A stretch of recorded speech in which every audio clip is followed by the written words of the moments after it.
Okay, thank you, Liz. Welcome to the Northampton Policing Review Commission meeting. This meeting is being recorded. It is live via Zoom. And we are not going to be having public comment this evening. And there are no minutes to approve, so we're going to move right into the editing of the report.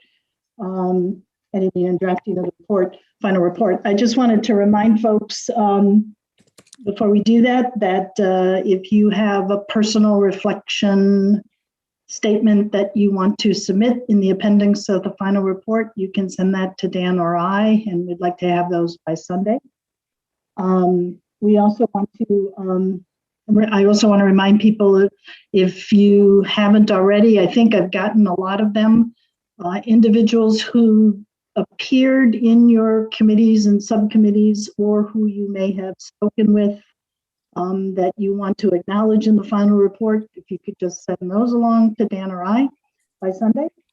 And we had 3 items sort of left out there that I just want to raise, and I think we'll get to them from the last meeting. Number 1 was Booker wanted to comment on a particular highlighted section of the report, and we'll probably start with that. The second one is Alex wanted to see if everyone was okay with this phased approach, so we can get to that as well.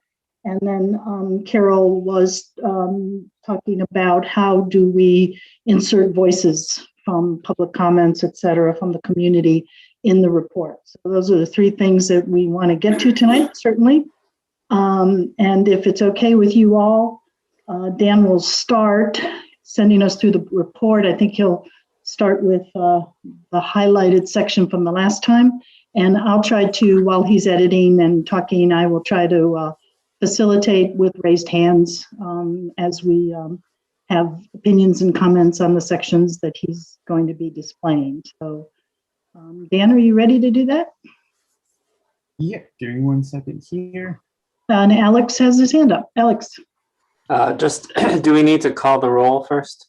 That's probably a great idea. And thank you for reminding us. And Noah, could you call the roll? Yeah. Thank you for reminding me. Let me pull, I'm like, where'd they go? Okay, here they are. Booker is here. And here. Dan. Here. Nick. Here. David. Here. Alex. Here. Javier. Here. Namdi. Here. Michael. Here. Josie. Here. Cynthia. Here. Carol. Here. Elizabeth. Not here. Yep. Okay, that's it. Thank you very much. Thank you for reminding me, Alex. And Dan, are you ready? Yeah, so I guess at this moment, I think the best thing to do is probably start where we had sort of left off, even though the report has filled out considerably as people have been sending me stuff. Even today, I was getting more stuff. So I got some more this afternoon. So it just keeps growing and I'm adding it in. But we had started with the commission recommendations. Feel like that's a pretty good part. Sorry, I'm not sharing, and I should be. Let me share my screen. And I will also increase the size so that it's a little bit more readable for everybody. Maybe, come on. And there we go. All right.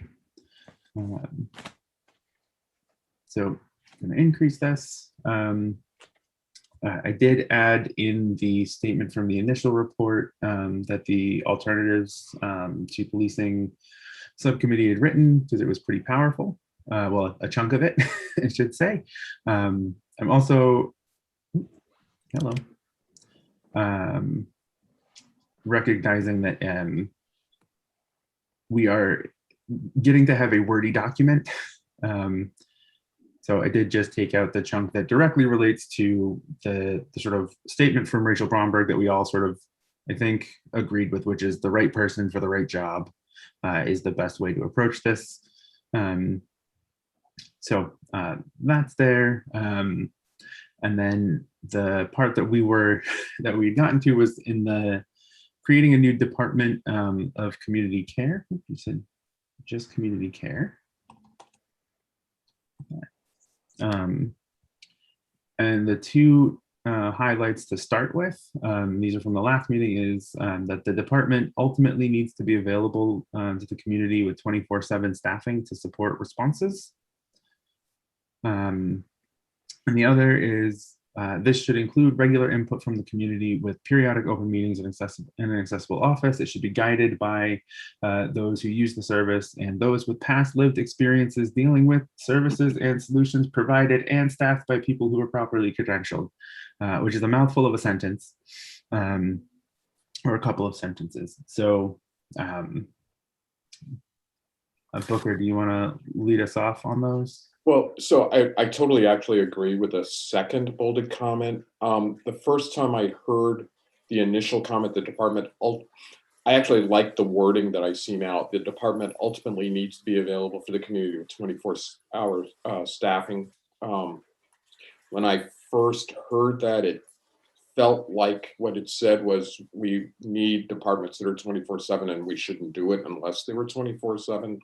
We actually heard in our last meeting that, for instance, Cahoots did not have 24/7 staffing for almost 20 years of their 30-year experience.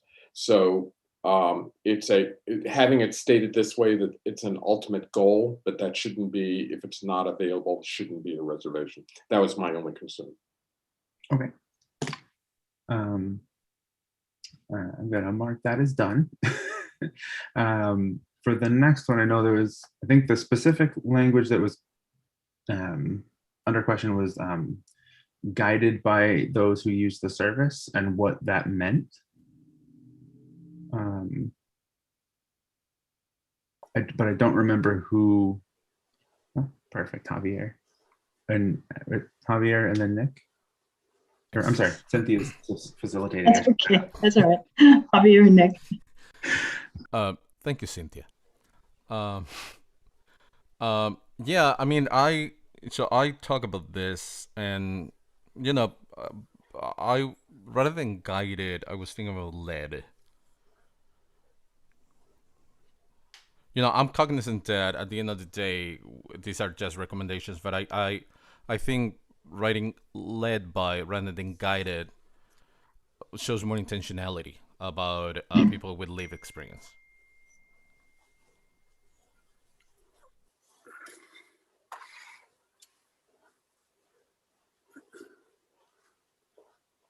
Hearing no objections to that, but Nick is up. Is that okay, Javier, if we move to Nick? Nick? I'm having trouble locating us. I think I'm on trying to figure out what page we're on, but can you just point to the lived experience line? Yep. Great. Okay, good. Got it. The service and those with lived experience. And which are we going with, led or guided at this point?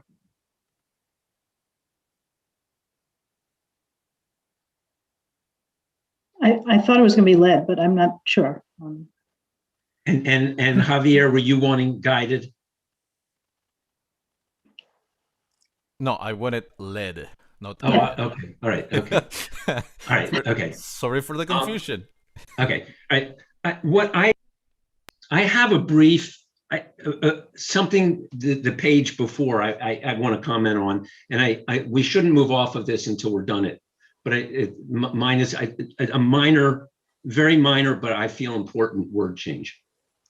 Could we hold that thought, Nick? Because yes. Josie has his hand raised, and we want to get through this one. So, Josie, thank you. I would definitely agree with lead. I would also agree with a slightly more explicit terminology in the sense that people with lived experience, co-design, that they're not just consulted, that they are co-designing the service, and that they are in positions of power in terms of governance, oversight, and of course leadership within what we recommend because that's how this kind of recommendation can truly be peer led, and we kind of eliminate those unnecessary power hierarchies that exist, and people can meet with other people eye to eye in a place of care and compassion and growth and healing.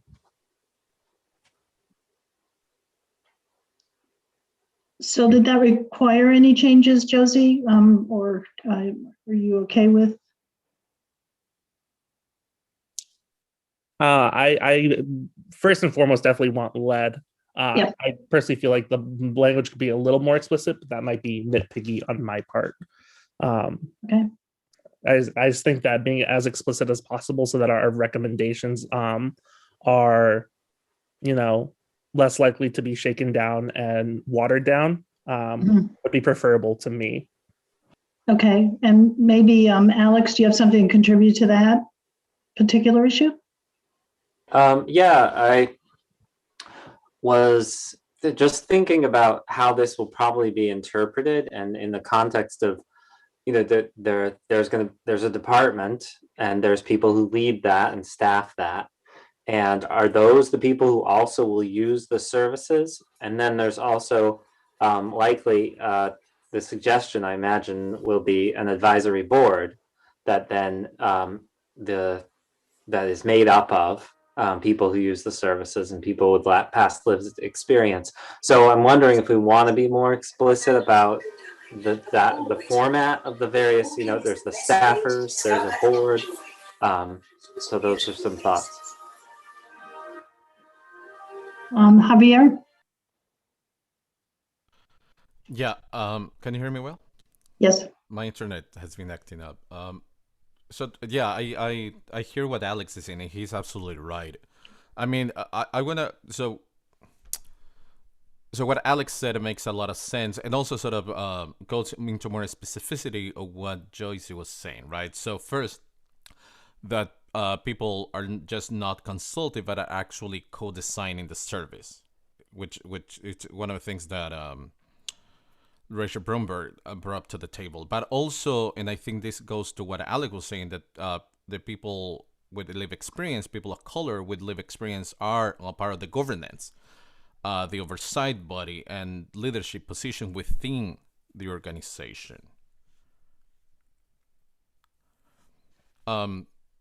And again, I know this is, and I want to frame this, it may be that because of the charter or because of how departments have to function, this is going to be limited. But I do think that adding this adds to clarifies the spirit of the recommendation.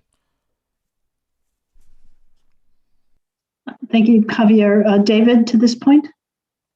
Yeah, I would like to see the word lead spelled properly. LED. Such a nitpick. Dan, I saw you writing some language. Did you want to run that by folks, or? So just trying to keep with what folks were saying. So so just as a footnote of leadership in this sense involves people with lived experience.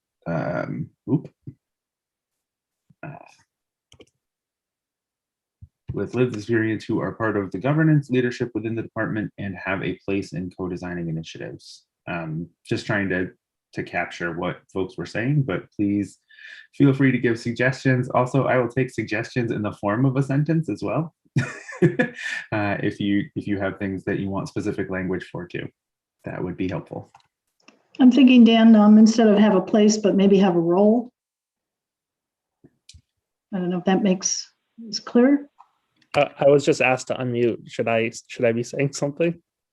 I was also asked to unmute. I don't know who did that, but It wasn't me. okay. So Okay, let's move forward. Thank you, Josie. I didn't do anything there, but how are we doing on this particular wording? Any other additions, or still not hitting it for people?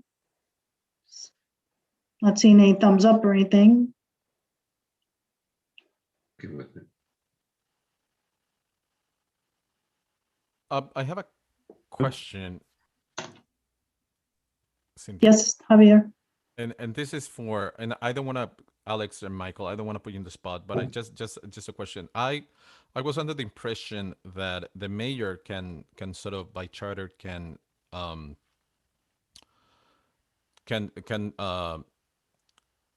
set the criteria about accountability if the mayor decides to write it in that way. Is that I'm remembering well, or I'm just thinking about a different municipality? I'm so sorry. I think since the department heads report to the mayor, that accountability and structure of review and that sort of thing falls under his purview. I mean, I'm not quoting the charter here. I just kind of my logic. So I think you're right about that. I don't know if Alex. I always feel like Alex knows the charter better than I do. I think he has almost all of it memorized. So I wonder if he has something to add to that. Oh, I wish. Not true. I mean, that sounds right, but I would need to look at it more closely. I can't give an answer right now. And this is going to the city council, so there is time set up to figure it out.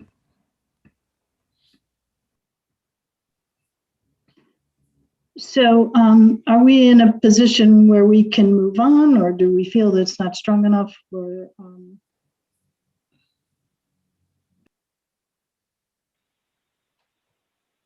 I'm hearing none, I think. Is I missing anything? So Alex. Yeah, I guess I feel like I wasn't sure how to actually phrase a sentence, but I feel like that we haven't kind of made it clear if we are indeed even suggesting here's how the department functions, here's how the advisory board functions, what is the relationship between them. I don't know if we're ready to suggest that, but I think it could be confusing to see it should be led by those who use the service, meaning that those who use the service would also be employees of the department. I could see some sort of confusion there, and I think there should be some sort of language to say maybe that instead they would be part of an advisory board, or if that's what we're actually intending. Javier?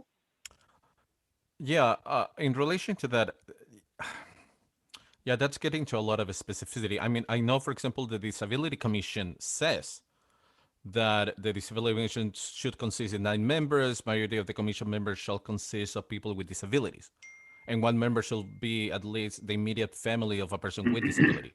So I'm just saying that because I want to contextualize that where we're writing here, it's exists in other places in the city, right? I don't know if we want to get to that level of detail, having in mind that we haven't talked a lot about it, and if we would create a sort of a new item for discussion if we go into it. But I don't know how the rest of the commission feels about it.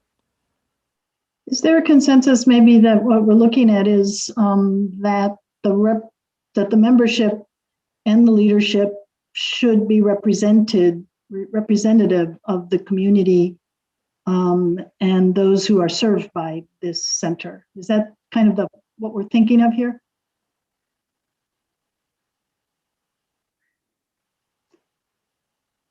And maybe if we can work on that language and perhaps move on, or is that, am I capturing the general feeling here?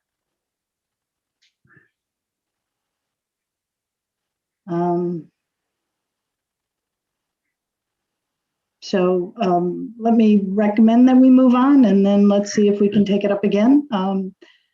Again, Nick, I know you'll be sensitive to this remark. We're trying to move forward on the document as opposed to moving backward. So you wanted to move backward on something that we've already discussed? Well, we discussed it very briefly last night, and okay. I've had a chance to look at it. It's this page before, it's under commission recommendations.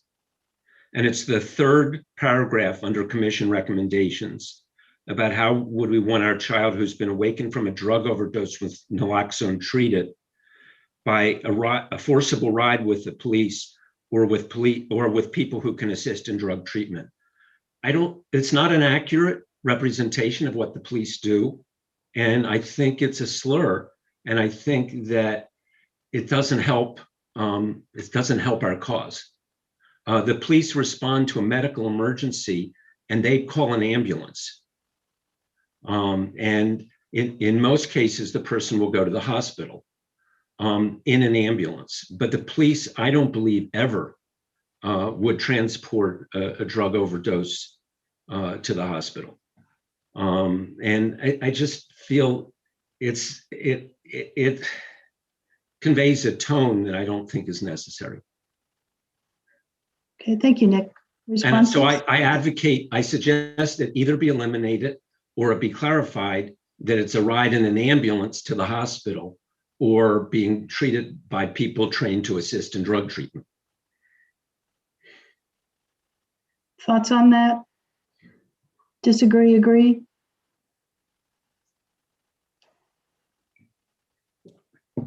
I would suggest that I'd like to keep this in the document because I think what we're actually looking for is whether harm reduction treatment might occur more often by non-police forces. So, but I agree with removing, how would we want our child who has been awakened from a drug overdose with naloxone treated by a ride with the police or people who can assist in drug treatment? Let's just take out forcible. That helps. I believe that helps. It's not quite what happens, but it helps. The police call in medical services on these situations, and they treat it as a medical problem. That's actually a recent change in their policy. It's a policy that changed approximately 2 years ago. Before that, it would have been a ride with the police. And it's actually a positive change that's going on. So great to know. You know, I think this is, I mean, I would, the essence of what I'm liking to be here is, do we want treatment by police or do we want treatment by other people? Booker, I'm okay with ride with the police, even if it's not exactly accurate. It has a different tone to it, and I'm fine with that. Thank you, Booker and Nick. Javier? Let's move on if we can. Okay.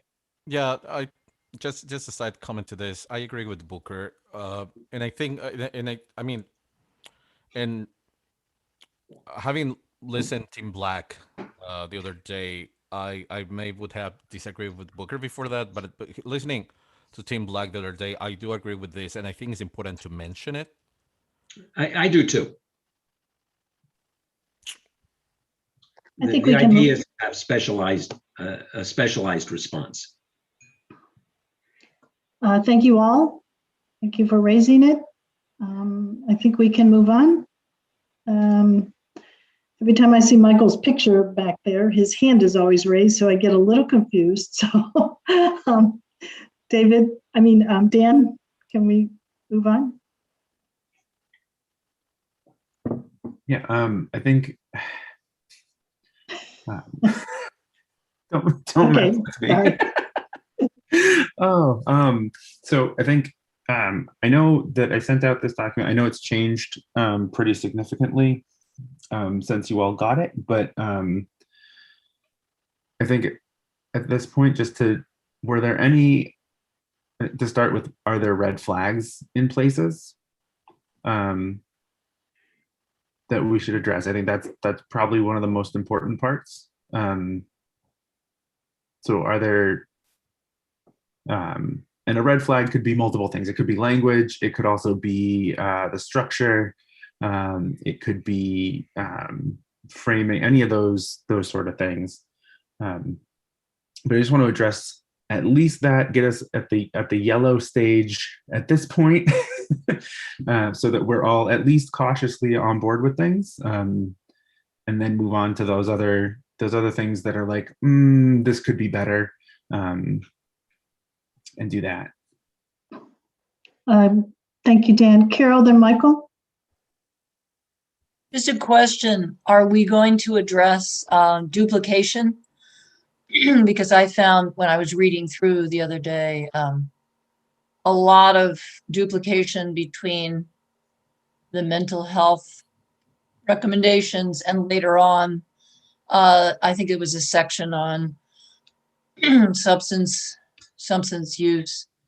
It just was very duplicative. So I guess that's an editing thing we could get to then, right? Yeah, I think, I'm sorry, Dave. Dan, go ahead. You were going to talk. I was just going to say, yeah, I didn't want to edit out anyone's writing. I didn't want to edit out anyone's voice and like accidentally silence them by deciding which which thing was going. So I kept the statements for the most part until we had a chance to sort of go over them. Yeah, that's great. Okay. Michael?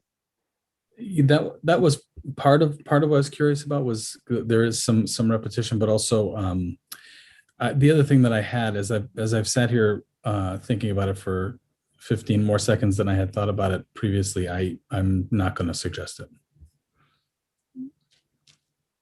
Okay, fair enough. Can we move forward, Dan? Yep. But does anyone have any other? Is there anything anyone wants to discuss? Any part of this at the moment, or do you just want to go section by section? Namdi? Just a quick comment that could at some point be a red flag, so I just want to put it out there for our discussion. One philosophical concern for me with this final report is that we make a clear distinction between statements we want to make about policing in general as an institution in the country and what we have found to be true about the Northampton Police Department in particular.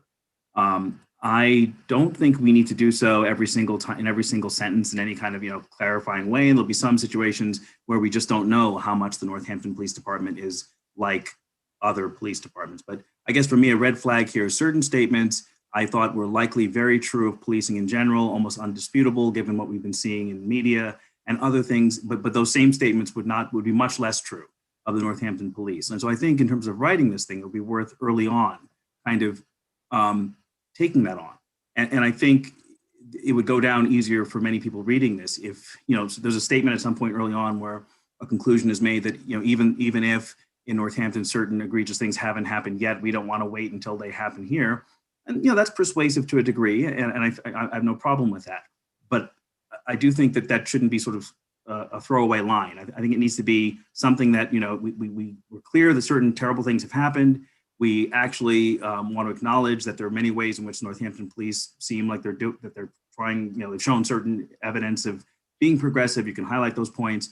And even so, we want to try to see if we can create a police department that prevents the outcomes we've seen happen elsewhere. So, like an explicit statement that we're not saying that we're trying to correct in Northampton, some of the things we're saying have happened elsewhere. So to me, it's a little misleading the way it's currently written. And I'd like to figure out how we can kind of get that distinction put in someplace early on to allow the integrity of the document not to be weighed down by that issue that seems glaring to me.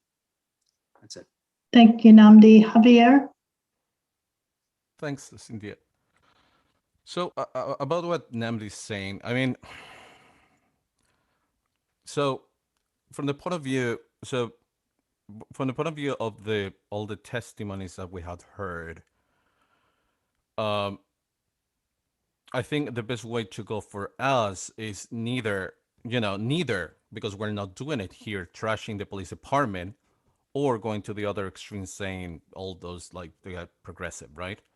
I think just one of the things that I like so far with the writing is that it's walking a middle line between not trashing the department and not sort of overcompensating to the other end, right? Because at the end of the day, if we go through the testimonies that we have received, we do have a lot of testimonies about abuse and power abuse for people who don't have the means to come forward and to be able to protect themselves. So in the same way how I wouldn't say, let's use those testimonies to say this and this and this from the police department, I wouldn't go the other way saying we should should praise them because because we don't want to sound that we're doing the opposite. I think we're working a mid of the road line pretty well with this report how it is.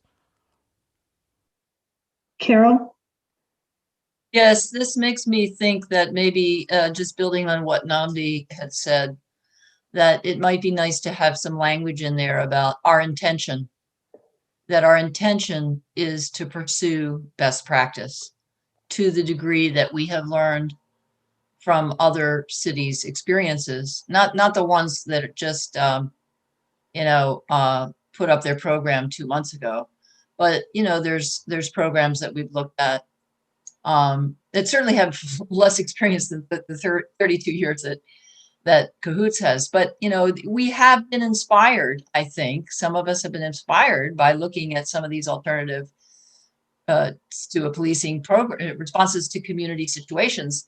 And, would it be saying too much to say that our intention has been to recommend what we're understanding now to be best practice and move in that direction? Along with the language that Namdi suggested, about this, the extreme tragedies have not occurred here, like the killings on the street type of thing. But nevertheless, it seems useful to pursue what we're learning about best practice in terms of what workforce responds to what incident or what situation. I think, oh, yes, Dan. So we do have Thank you.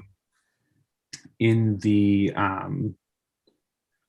sort of the policing reviews in context, and we're trying to contextualize where we are in relation to some of the other initiatives that have been done. So we just sort of added this a little bit more to it, so it sort of goes over multiple things. So Massachusetts statewide, and then highlights Brattleboro, Austin, and Ithaca, because those are pretty representative of the types of changes that are happening and that have been proposed. Sort of on the sort of just cut funds, deal with what to do later from Austin, right? So they cut funds, and now they're doing a lot of great stuff with it, but they also cut like an equivalent of the entirety of our city budget. So they get to do a lot of cool things with that. But then you have Brattleboro, which is pretty similar to where we are in terms of their recommendations. And then you have something that's pretty far out there, which is Ithaca, where they've said no more police department, fire department, EMS. We're going to have one department of, I forget what they call it exactly, but they're going to have everything within one house and move towards an unarmed response. And so we've got that context, but right before it, we have in Northampton's context, the Northampton Police Review Commission was created after city council meetings where hundreds attended with hours of public comment. Among the calls to defund, abolish, or increase the current police department, all held the common thread of the need to understand and improve how safety is administered in the city. I think that leads us to a pretty natural addition of, the understanding is that Northampton is not immune to potential egregious acts, even though they haven't happened yet, and we want to move forward utilizing best practices. Does having that in here address some of the concerns? I want to throw that out as a potential. And if I could just jump in, since I guess I can. We added this section today, actually, because as Nandi was suggesting, and Javier was saying, we want this middle of the road, not trashing. However, we also don't want the police department to think that, this notion of being progressive and on the cutting edge. We want to be able to illustrate that they're actually lagging behind. And so that's why we wanted to show these extreme, in some cases extreme, but three very different approaches, one of which is hire a consultant and do a needs assessment. Another one is let the mayor take charge and decide what he wants to do, he or she wants to do. And then finally, the one in Austin where the city council took leadership. So that's how we were trying to kind of balance the things that were being said. But I jumped in and Elizabeth had her hand up, and I think maybe Namdi again. So Elizabeth? Yeah, thank you for that. I like the tone this is taking. I think The one word I would change here is how safety is administered in the city. I think that fundamentally to me is, kind of equates police with safety, and I think we're actually talking about policing, not safety. So just if that's the case, that's what I would just make sure to change that. Okay, thank you, Elizabeth. Namdi?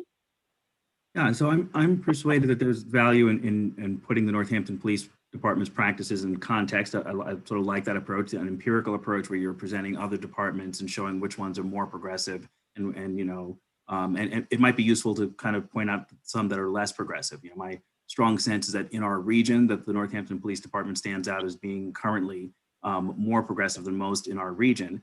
But it is certainly fine for us to aspire to do even better than that. And I think your approach looks right to me. I have a question though about the word increase in the highlighted section that Dan has.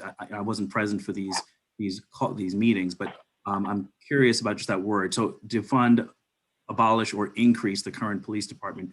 Were there really calls to grow the police department? Has that been something that that's part of that? Okay, so you're nodding, so that sounds like it is a thing. Okay, that's fine, as long as that's what you intended. And I guess the only other thing I would add, Dan, from your comment a few minutes ago, is that what's written here is great, but it doesn't say explicitly some of the things you said verbally a few minutes ago. So it kind of you kind of gave this text and you said, and so this means X, Y, Z, Y, but the things you said afterwards are actually not written here in print. And so I would suggest that as you think about what the intent of that paragraph is, and in your mind, if you have some ideas about what you believe this paragraph is saying that's not written in print, I would suggest you put it in print so we can sort of see what you think readers should be taking from that paragraph. So do you mean in terms, sorry, I just want to follow up. So I have the statement here, I just highlighted this to say, can we add the statement here that says we're not immune to possible egregious acts even though they've happened, and the intention to proceed with best practices. Those are comments that I'll add. That's what you intend to add to it. Yeah. So I'm just taking notes so that I know. But if you have a sentence that you would like that would encapsulate that, I'll type it now. Right. I'll make some suggestion here, but the general gist of it is, I think, just trying to. I like this idea of situating Northampton Police.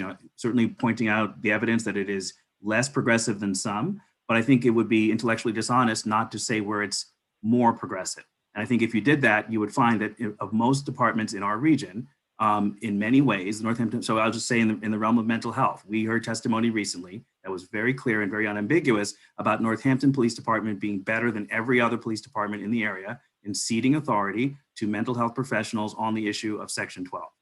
That appears later in the report, but that's just one, I think, of several examples of the way the Northampton Police has been ahead of the curve of its local peers. And again, I think we don't do our report any favors by not presenting that breadth. It's all about praising the police, but there's a way in which this report leans heavy at deconstructing the police and isn't as balanced as I think it ought to be in highlighting what Northampton Police Department does well. I guess that's mine. Any more comments from Dan to respond to that, Dan? I'm just trying to type out what I heard. So give me 2 seconds to finish typing, but then also this is the time to sort of poke at these and figure out what we want to say. And I realize other people also have their hands up. So do you need another minute? Do you want me to call on others, Dan? Yeah, folks want to have conversation, I will listen and type, and we got this. Okay. Josie and Michael, Javier, did your hand go down? I'm just gonna wait. I don't want to be repetitive if somebody's gonna say something. Okay, thank you very much. Josie, then Michael? Yeah, I just want quickly, in my head, it's just really hard to kind of conceptualize an idea of a progressive police department. To me, I understand that it's progressive relative to other police departments, but I would argue that the very institution of policing in general is the antithesis of progressiveness, right? that we have as a culture and as a society have often leaned on policing to kind of ship away of society's problems or things that have seemed problematic, right? We see that in the mental health facility of the early 50s and 60s, and even still to this day, right? We see that with the way that policing treats houseless individuals as, we criminalize loitering and panhandling in order to get rid of the problems that we see in the day-to-day or things that are perceived to be problems.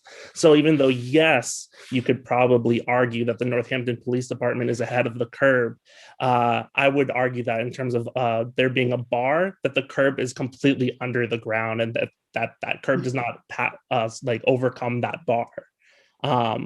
And so I just think that I would implore the commissioners here to really kind of conceptualize what it means to be a progressive police department, because to me, it seems oxymoronic. Thank you, Josie. Michael? Well, this is a part of a discussion that we had on Tuesday. We talked about it in our subcommittee last night. And I think on Tuesday, I think Booker made a comment about the Northampton Police Department doing an awful lot of things well. And then I think Nick followed it up. I'm just trying to remember the sequence of events. And then Josie actually jumped in and said something about it as well. And, Josie used the word beautiful at the time. And I'm like I said, even last night in our subcommittee, I talked about this too, and I couldn't remember exactly what Josie said. And I didn't have a chance to go back to look at the video. But I do think that there is a sentiment here that we've discussed this Tuesday, and that there is an understanding amongst this group that the Northampton Police Department does do an awful lot of things well, and that could be highlighted. I mentioned last night to Josie that I thought it could be part of a preamble, and I'm not sure that it's a preamble as much as it fits right here where we're talking about in this paragraph about what the positives are and what and to Namdi's point, what's there to make this readable for people that are looking for reasons to not like what we're writing here. Josie, did you want to respond to that since Michael brought your name up? Is that why your hand's still up? Yeah, just like really quick. Yeah, I definitely see where Michael's coming from. And I do want to agree that our police department and police departments in general are in fact capable of doing beautiful things and assisting the community. That's not to say that they don't do that.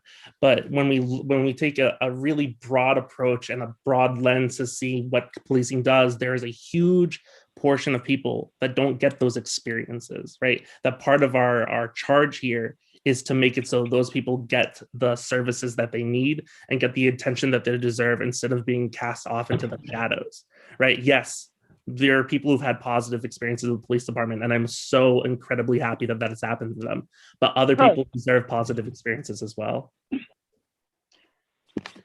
Thank you, Josie. David, then Nick. Yeah, I'm probably just going to complicate things here, but I guess what sticks in my craw a little bit is the idea that the Northampton Police Department is progressive. I don't think I've heard enough to draw that conclusion. I think we have a police chief who is a progressive thinker. I think we have a written policies that say all the right things. But, as I said very early on in our meetings, what's written in the policies and what happens on the street are two different things. And so I'd be more comfortable if the praise was on the chief, her leadership, and the policies as written, rather than by saying we have a progressive police department. I'm not sure I can really reach that conclusion. Thank you, David. Nick? Nick, you're muted. Nick? I have a question on something else. Leave me for a little later. All right, sir. Thank you. So I think we're at a place where we probably don't want to use or describe the department as with the word progressive. I think that seems to be what the consensus is. And Dan, are you making some changes that maybe I can't see? Yeah, so I added, I don't think we call them progressive. Yeah, I didn't think so either, but Use the language. So while the Northampton Police Department has developed policies and procedures to improve their services ahead of local peers, we also recognize that the department is not immune to the potential egregious acts of violence which have made national news. We highlight the need to proceed with best practices for equitable access to community safety. And I know that I want to think, so in the previous sentence, we've changed the word safety to policing. But I think in this context to say safety, because we want overall safety and not necessarily just limited to the police department, I think that this one is appropriate to use equitable access to community safety in this sense. But I also, if other people feel some way about this, I think this is a great time to great time to say it. I want to respect it. I think there's the distinction, but I'm not sure. Betcha that, Heidi Host. so maybe we could mute the caller. Thank you. So Michael, is your hand still up in response to this issue? Okay, and Nick, did you want to respond on this issue, or is it something else? Something else. Okay, so can we move on based on that language and that discussion and understanding, or do we need to say some more about this topic or wording suggestions? Okay, seeing none. Nick? I'm not sure if I'm the only one experiencing this, but I'm having trouble knowing what's where in this report. Nothing is numbered. There's no page numbers. Yep. And the recommendations, I can't tell what's a recommendation and what's a comment. So I'm feeling a need to say, this is recommendation number 1, this is recommendation number 2, but that may be more structured than people want it to be. But I'm a little bit confused about the review of all the different practices across the country. Is that under the recommendations, or is that kind of a separate thing? It's kind of an organizational question. Yeah. So the reason that none of the recommendations are numbered is because we had so many of them, and so like I had originally started numbering them and then like trying to move them around, and the numbering system changed, and then it was like I was spending more time changing like numbers than I was actually contributing. Got it. So the structure of it, if you're using Google Docs and you're not familiar with it, the structure there is a heading structure for it. So, but the way that the outline, the sort of table of contents is, we have our title, we have an executive summary that still needs to be written. Once we've got all of the stuff, we can summarize the stuff, but you can't summarize what we don't have finished yet. So then we have the commission charge, and we have the charge and the composition and the structure, those sort of formal things. We have the policing reviews in the US, so that's that context of the national stuff, the local stuff. And then we have the Massachusetts, Brattleboro, Ithaca, Austin, just really quick on those. And then we have the recommendations themselves. And so I've tried to change the recommendations so that they include an action item or an action word in them in the title. So the first one is create a new department, and then integrate services with the Public Safety Communications Department or the Public Safety Communications Center, explore budgetary and funding opportunities for that department. And then we talk about the phased approach to changes, and we say phase 1, provide new responses to mental health. The next one is improve, should be just improve. Improve supports for houseless individuals, contract, support, and provide programs that reduce police involvement, addressing substance, probably substance use. This is very helpful, Dan. I really wasn't familiar with the structure of the Google Docs, and I see the outline now and understand better how you're doing it. Some numbers might be helpful at some point. Yeah, no, that before, good Lord, before this is done, there will be a lot more order imposed, but I didn't want to spend too much time imposing it while I was still You've done an amazing job with this. I'm just trying to get an understanding of it. Yep. So the other ones that we have are improve the current complaint process, provide peer responder or non-police response for some crises, and we should change this probably to some calls or something. And there's some duplicate stuff under well-being and mental health that's covered up above, but we have those. And then provide police or peer responder collaborative response, which is the ones where there was that option for the department to collaborate with caretakers, community caretakers, peer responders, whatever you want to call them. We still need to tighten that language. And then there's the probably need to change this wording a little bit, but continue to provide armed police response. But these were the ones that the policies and services said. Basically, I don't know if we want to have a recommendation being don't change here or continue doing these things, but that's sort of this. I wanted to keep it in as long as everyone thinks that it fits. And then we have the others. So update the NPD mission statement, create a strategic plan, establish overtime and detail work caps, establish data-driven staffing levels for public safety, engage with the police unions, and implement a needs assessment. It should be implement. Keep those verbs. And then evaluate, evaluate successes.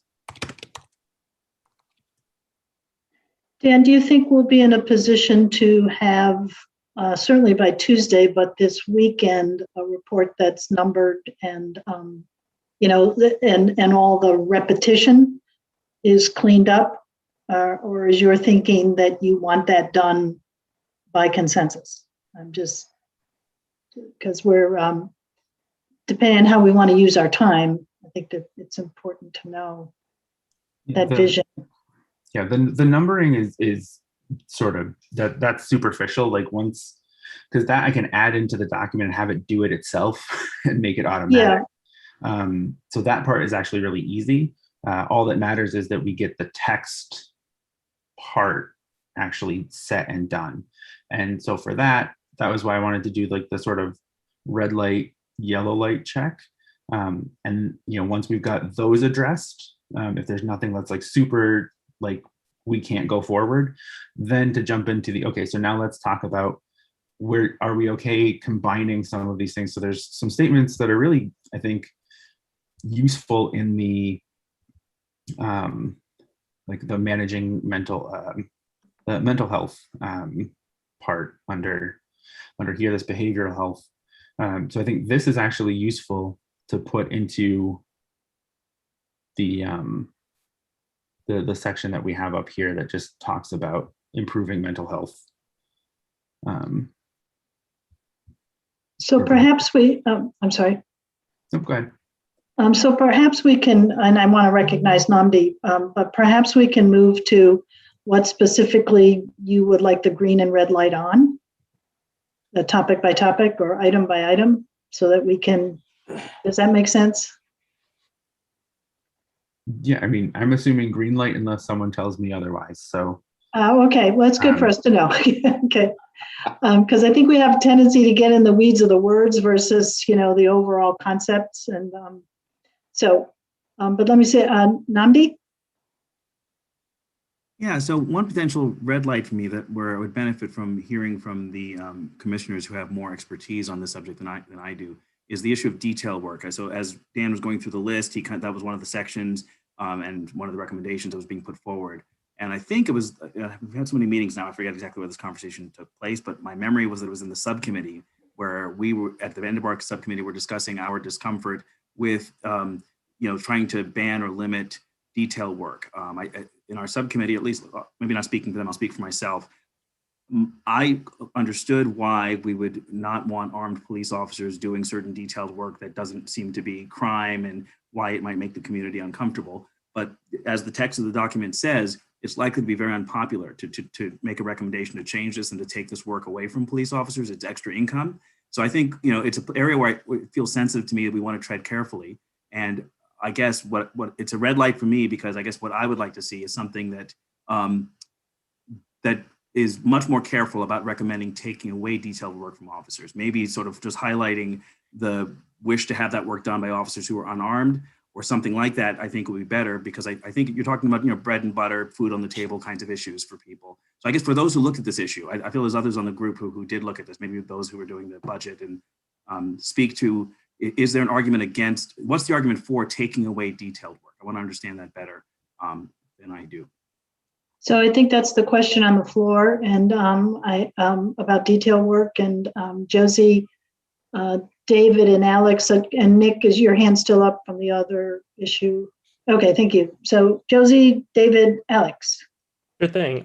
So yeah, this is something that we've talked at great lengths in our subcommittee, and the argument for taking away detail work, or not taking it away so much as opening it up to other municipal employees, and even perhaps limiting it, is ultimately for a couple of reasons. One, the detail work is really integral to the amount of money that comes into Northampton, so we definitely want that detail work being done.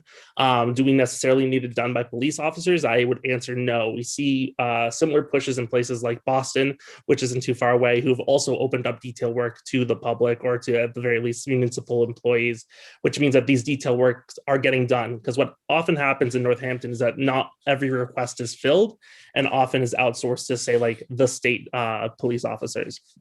So just generally speaking, by opening up that pool, we have more of these requests being filled, and thus more income coming into Northampton that can then be used to fund some of the initiatives that we are recommending. On top of that, we've seen data that suggests that many police officers in Northampton do partake in the detail work, and some of them partake a lot in the detail work. And I will speak for myself here when I say that when I think about policing, I think of it as an integral, high stress, high stakes job. And to know that my police officer is working full time, hopefully, right, and then partakes in detail work is fine. But there comes a point where, you're working 60, 70, 80, and in some cases, 90-hour weeks, as some of the police officers have, which is why they have such high wages or total earnings, where I start to question, at what point does a person who's been charged to protect the community actually put that community at risk by not being at their best, not being at their top performance? And there's plenty of studies to suggest that sleep and hours worked play a huge role in decision making. And though I don't want to limit the economic opportunities for individuals, there is something to be said that the police officers make up some of the highest paid workers in the city. Police officers by no means are making, starvation wages. They're paid actually pretty well compared to many other jobs. And so to limit detail work, and in some cases maybe even overtime work, is really an attempt to keep our community safe and to avoid over exhaustion in our police officers, and also, of course, to kind of open up another revenue for Northampton in general. So those are some of the points that I would kind of posit to why we would want to limit detail work, as well as simultaneously open it up for other people. And if we in fact recommend a system where, some of the people coming out of our peer, resources and supports go and then do those detail works, then we are building strong coalitions of people who have come from marginalized experiences, contributing back to the community, also gaining some form of economic stability for themselves, and thus eliminating the need for police to, for example, continue policing unhoused people.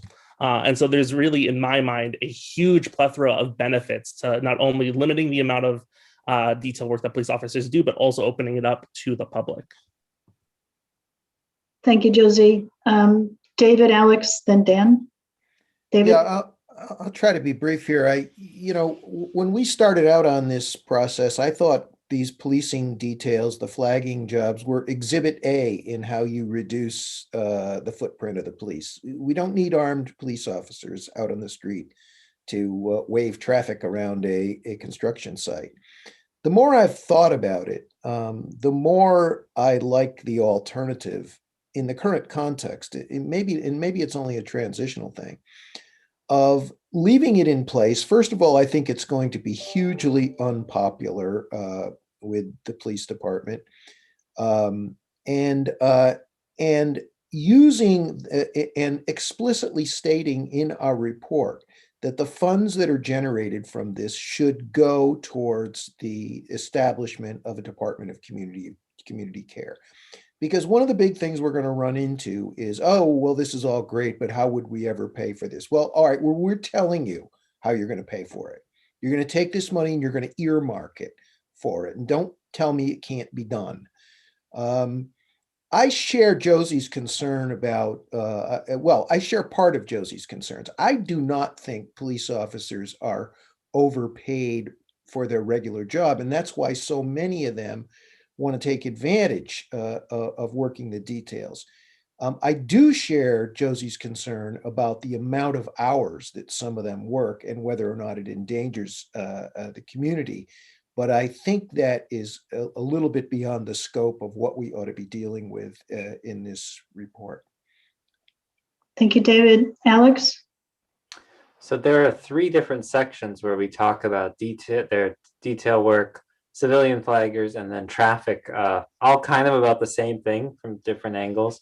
In the one labeled civilian flaggers, I kind of go through the options and some advantages of providing well-paying jobs to a wider section of the population while reducing unnecessary police presence, and also that some savings may be realized, and there's some details about that.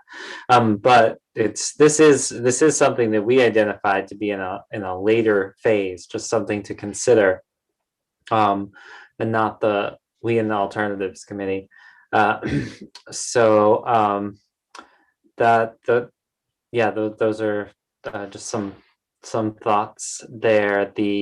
And also, just on a different note, I do have to go at 7:30, and would love to get to the question of phases in general before then. Okay, thank you, Alex. Dan? Yeah, I'll keep this pretty quick. I think there are 3 different lenses at this, and they do. So if we keep a phase approach, I think we sort of do have to. So in this one, we've said, the concern in this is predominantly that you could have a police officer who's working 100 hours a week or more throughout a year. And honestly, it's even more than that if you consider, all of the other sort of vacation and things like that. There's a potential, because there's no cap on how much detail work that you can do. And there's also not necessarily a cap for individual officers on overtime either. There's a cap for the department, and the chief said, if they reach that cap, that's when they think they have a problem with overtime. And the cap is about $250,000 for the department per year. So all we're saying here is that we really want to think, and this is related to the one right below it, which is establish data-driven staffing levels for public safety as well. That you want to have things that are staffed, but you don't want people working 100 hours a week. I mean, honestly, if they're the ones that are supposed to be speeding down the street or that are, in high stress situations, I would love it if they were working, 40 hours a week, 50 hours a week, but we didn't even say what a cap is. And there is a range of police detail to work too. So some people made $50, which is working the equivalent of an hour a year for police detail, and others made $75,000 doing police detail work.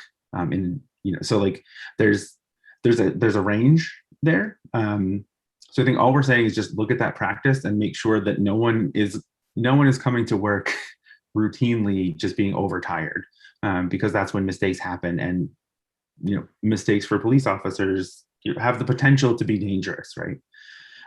So I don't think in any case, even if we took the third, the other 2 and said, like, we want non-police officers doing detail work, all we're really saying in this is just make sure there's a cap for anyone doing public safety, in terms of how much they're being worked by the city, right? Like the city makes a lot of money from detail work. Like the police themselves individually become the workhorse, for those funds. It's almost $1 million a year. But the other part is open this up to any municipal employee. And like Josie said, that that means, you know, you won't have people doing too much because there'll be some competition, because people will want this. It is a way to increase city salaries. And the police, on average, $59,000 a year for a police officer. That's a little skewed up because of the administration salaries. It's livable, but it's not very lucrative. But the detail pay and overtime pay make police officers some of the highest paid individuals overall in the city. Gross pay, though, because, you know, detail pay, it doesn't come in from the city, right? So just making that distinction, it's important to think about. That's all. So if maybe we can hold our, just for a couple of minutes, the detailed discussion and the overtime discussion, so that we can get back to Alex's concern about the phasing. Do we want to include a phased in report, phase 1, 2, 3, phased in approach in our report? Is that the question, Alex, that you want to clarify before you leave?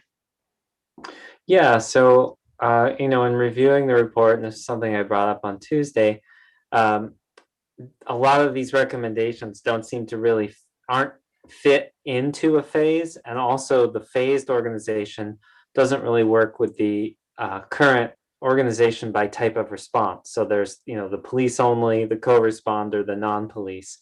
How do we organize that to say, and these are the priorities for those different sections?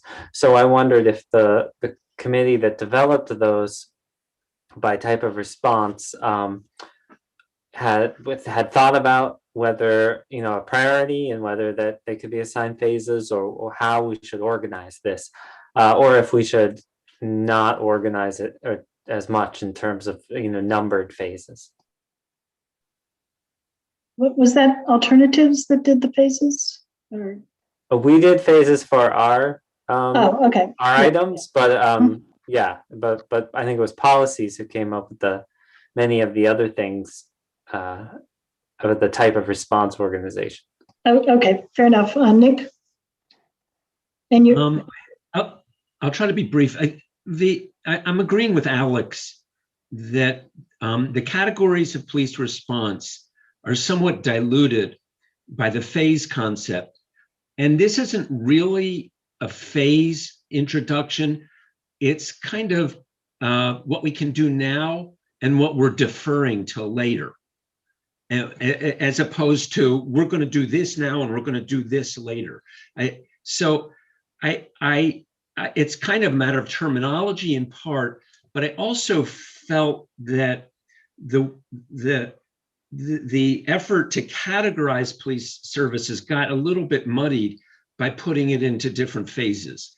And I don't want to complicate things because I see all the work that went into doing this, but I just want to say I kind of agree with Alex that I feel a little confused, and I'd like to hear what other people think. David, was your hand still up? No, I just was going to answer, well, I was going to try to answer what I think Alex's question was. The short answer, Alex, is our committee, and I'll stand corrected by Nick, Namdi, or Cynthia if I'm wrong, but we really didn't talk too much about what goes into a particular phase, except for the fact that I think we did have a consensus that mental health, for example, the changes we've proposed there are something that can be done more quickly because the infrastructure is sort of there and the history and experience of other cities is there. And at the opposite end of the spectrum is the traffic stuff, which, as you know, many of you know, I've taken a particularly acute interest in. I'm convinced that it can and should be done. But unlike the mental health stuff, there is no historical or longitudinal perspective that we can gain by looking at other communities. So that to me would come in a later phase. But that's the only conversation I remember having in our subcommittee about that. Thank you, David. Elizabeth? Yeah, I also am kind of I don't like the phase kind of structure. Well, my question about the phase structure is that it, I get where it's trying to go, but it muddles, I think, the way, the approach we're taking to this document.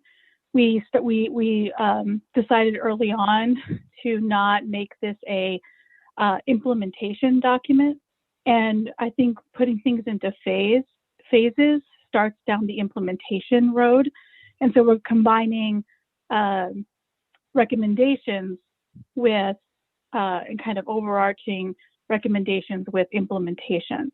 And I think if we're going to, I think that's why it also feels a little kind of off. And so it might just be solved with not doing it in phases, but instead describing priorities, priority recommendations versus not necessarily not priority, but just priority recommendations and then secondary recommendations.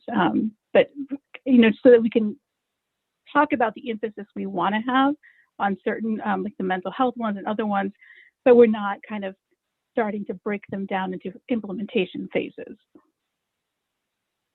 Thank you, Elizabeth. Alex, were you back in there? Yeah. So I'm wondering if it makes more sense to organize it, to remove the phasing terminology entirely, organize it by type of response. So entirely non-police, co-response, etc., and do kind of a color coding of high priority or for later. A little color next to as you encounter each one, so that it's very clear where it might stand, but then it also allows it to be organized in the type of response manner. Thanks, Alex. Javier? So I agree with Elizabeth in what Alex is giving as a solution. I just want to put it out there that the things that we allocated on what it's called phase 2 are things that there need way more study, right? As long as we take out the phase vocabulary wording, as long as we keep clear that those things that would used to be phase 2 are the ones in need of a deeper dive, and make that clear. I mean, there were reasons why. It wouldn't make a lot of difference.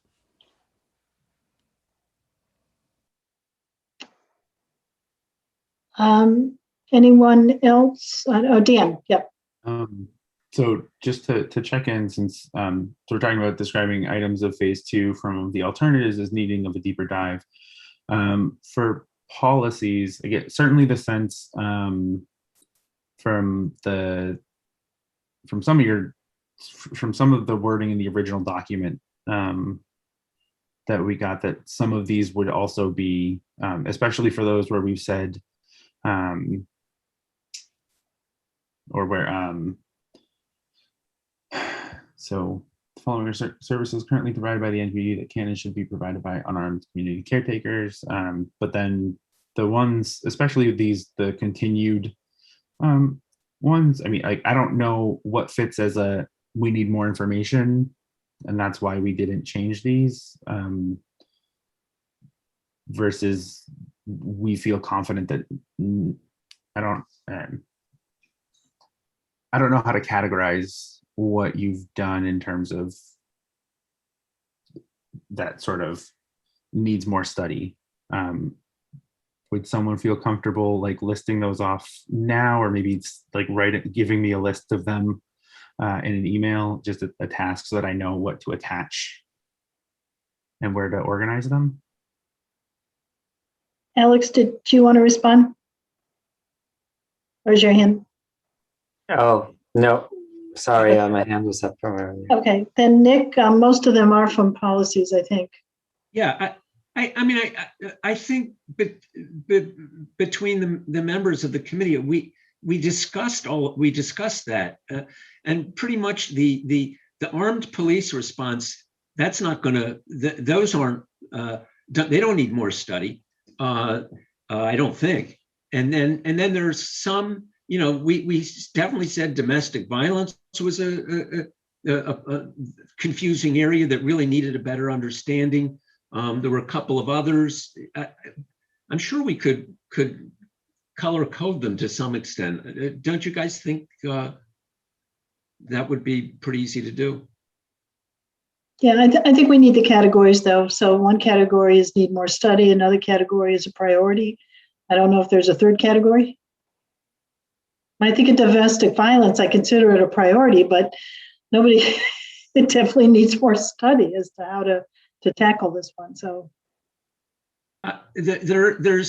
we might want to differentiate what needs more study and what's more of a fiscal challenge. We don't know how it would be accomplished fiscally, but there's some things we don't even know quite how we would do it. But having civilian flaggers, we don't have to study that. We'd have to figure out how it would happen.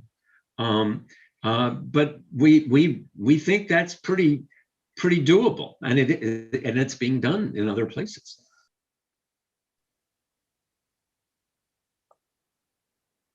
any other thoughts how to proceed from here?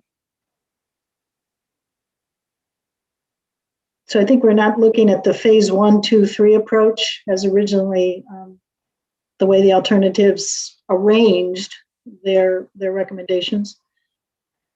Are there categories other than priority and needs more study, budgetary issue? I don't know. Thoughts? Yeah, I think.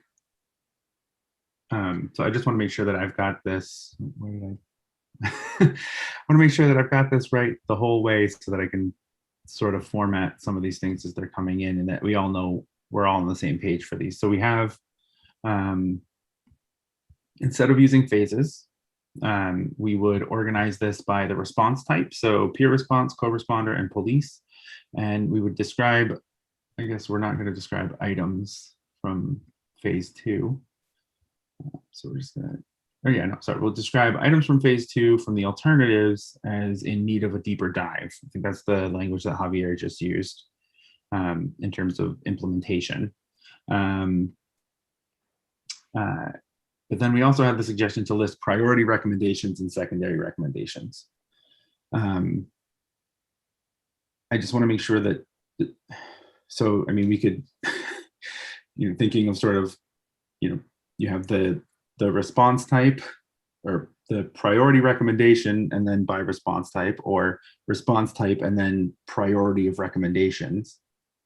Those are 2 different ways because we now have 4 different types of ways to organize, or 4 different sort of labels, right? Perhaps Booker or Javier have some suggestions. Booker? I think we can definitely switch to priorities instead of phase. Part of the reason I think we talked about phase approaches, there were things that we saw in alternatives that we saw as problematic, but we could not find a solution. So I think, so we can either use Javier's deeper dive or needs more study or needs more information to know what to do.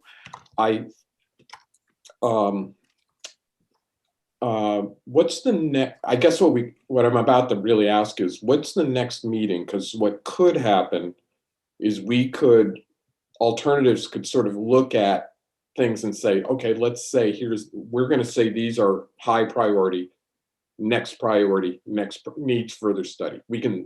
I think we can do that and give you that information. Or do you want, I guess it's more how will we discuss it rather than what it is. Oh, Javier, your hand down. No, there? I agree with Booker. I agree with Booker. Okay, thank you. Namdi? Yeah, so I'm trying to think through this priority issue, and it occurs to me that from the work of our subcommittee, you know, there are, when I think about priority, I'm thinking about things I'd like to put to the attention of the folks reading our report to say, here's some action items for you to get to work on soon because we think that they are kind of ready to go. And then I think there's other things that require more studies, everyone is saying. And then I think there's some things that we want to draw their attention to, especially from our committee, that are priorities in a sense that we want to hold on to the status quo. And so in other words, saying that there's certain things that probably shouldn't be changed or need to be attended to right away while we figure out how to replace it down the road or modify it or something like that. Anyway, so it's sort of a half-formed thought, but I think the main thing I want to convey why I asked to speak was I am thinking that I'm imagining some kind of executive summary that begins this document, and that might be organized in that way. So, in communicating to the city council or to the mayor, we recommend the following action items, be your top priority, and here's some things we think are the next sort of priority. So it's kind of like a phase 1, phase 2. But what I'm suggesting is that list would point the reader to the part of the document that elaborates. So let's say from our subcommittee, I might say as a top priority that we would like to see the complaint process addressed. And so let's say that's just an item. We recommend, as soon as possible, revising the complaint process. Refer to page X where our discussion of the complaint process is elaborated. We recommend, I imagine on that list, address, reforming the way the police interact with mental health as a top priority. Please refer to page Y that it elaborates on, a model for how to do this. Then under secondary, it's saying something like, here's some things that require further study. Look at this page for a discussion of this. So I'm sort of, I'd like us to get to a place where I'm imagining a 1-page, like bulleted list of kind of things that then point to the backup data that we've all been working on. So that's just a thought for how we might proceed with tying this up. I don't know what people think about something like that, but I just trying to think, how do we make order out of the chaos? Elizabeth? I'm wondering if there's a distinction between priority. Well, one, I wanted to say that it doesn't have to be a running list, right? So we can just say priorities and then have everything else underneath it. We don't have to have second, third, fourth. We can just say, pay attention to these first. So that's one thing if we wanted to organize it that way. We don't need to have a bunch of different ones. But the other thing is I wanted to make a distinction between priorities that we know this needs to be addressed. We're not sure that we have, or it needs additional data, research, but it needs to be addressed. And then there's things that we say need more study because we're not sure it's a problem. It's come up as an issue, it's come up as something we want to look at, and we've been looking at it, but we're not convinced yet, or we don't have enough information to say it is a problem, it needs to be looked at, something needs to happen with it. So I'm wondering if there's a distinction between, the research needed, but it's still a high priority. We know something's wrong. We just don't know what the recommendation is yet. Versus, it needs more study, and because we don't quite know some things, we don't quite know if it's an issue or what the issue exactly is. So I'm just wondering if we might want to think about those two things, but also I would also just argue for simplicity. If it's simple just to have a set of priorities and then everything else follows underneath that with some kind of context setting for each one, I'm good. I feel like the simpler, the better in a way. But that's thank you.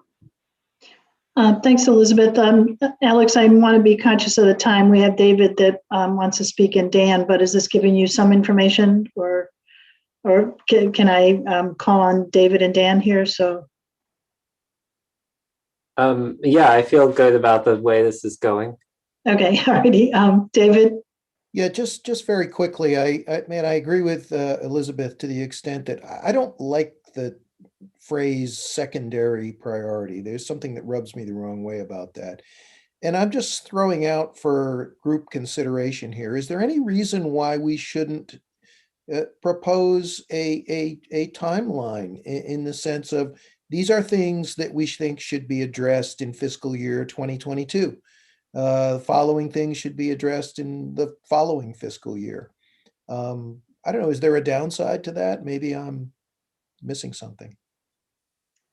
Dan? Yeah, I mean, my comment wasn't about that. I mean, I have thoughts about that, but I don't know if we want to stay on just the priorities first and then talk about a timeline. Sure, in sure. terms of, like, so I just did a quick table of contents, so it pulls in all those headers. So this is the sort of structure. So Nick, I apologize. I probably should have had this before. But in this document, so with the shared screen, that, you know, we have the sort of our recommendations, created a new department, and then there's phased approach, and then phase one, and then we have all of these, and we have phase two, right? So each of these is its own recommendation. Or subset, a recommendation and then subset of things. So just in terms of the structure, we can easily change this to, you know, part one and then list the things, or you know, whatever. I do want to work a little more on like what we want to call these things, even though it doesn't matter too much for formatting, but substantively it matters, and that's sort of my main concern. Because we can make it look however, but like, and I think to follow David's, you know, priority, you know, primary and secondary, do we want to say, you know, initial, subsequent? I don't know what would make sense for people. You know, we could say for immediate implementation and for subsequent implementation. But I want to check in with folks and sort of crowdsource what to call these. Any opinions, Dan, on the fiscal year? Yeah, I think it's very optimistic of us to sort of think that they would all be addressed.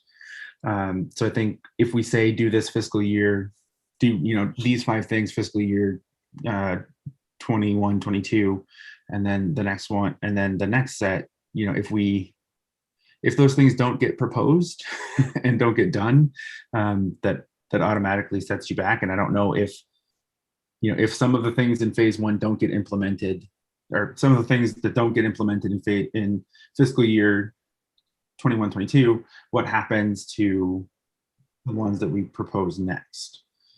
So just thinking about that sort of cascade effect of inaction, you know, deadlock, gridlock, complete budget shortfall. Who knows what we're going to have for a budget, you know, from the state, things like that. So, I mean, I'm fine with. I think we could set up like an optimistic timeline, but I would defer to the counselors or to people who have a little more experience with how change happens in Northampton about that process.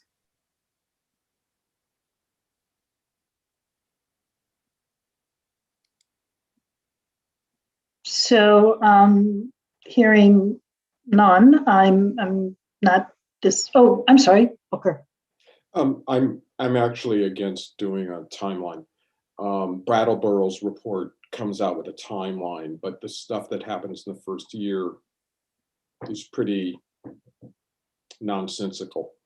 That the police should study their own sense of racism for themselves and figure out what to do. And that's the first 6 months of their timeline, which I found to be abhorrent and stupid and crazy for what they paid for their report.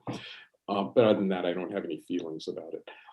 You know, what I think about though is a lot of the things in the alternatives is about housing, resiliency hub, and other things. These are things that have been sitting in front of the city council for 3 or 4 years, and nothing has moved. I'm just saying, let's put in this housing stuff that you've already been talking about, and it's sort of not happening. I like the idea of priorities. I'm getting the sense that the city council and the government wants to know what they should work on without setting timelines for them. And that let them, you know, we're not going to talk about budgets. We're not going to talk about timelines. That's really going to be sitting in a different place. I think what they want to hear is, here are things that we think you can work on quickly, and that there are models in place that we can do this. I think that's what I personally think that's easier thing to respond to. So I want to sit with, here are our priorities. Here are things that we think are important that we think, but we don't know what model program does offer you. That's why I'd like to stay. I personally would like to stay in that mode.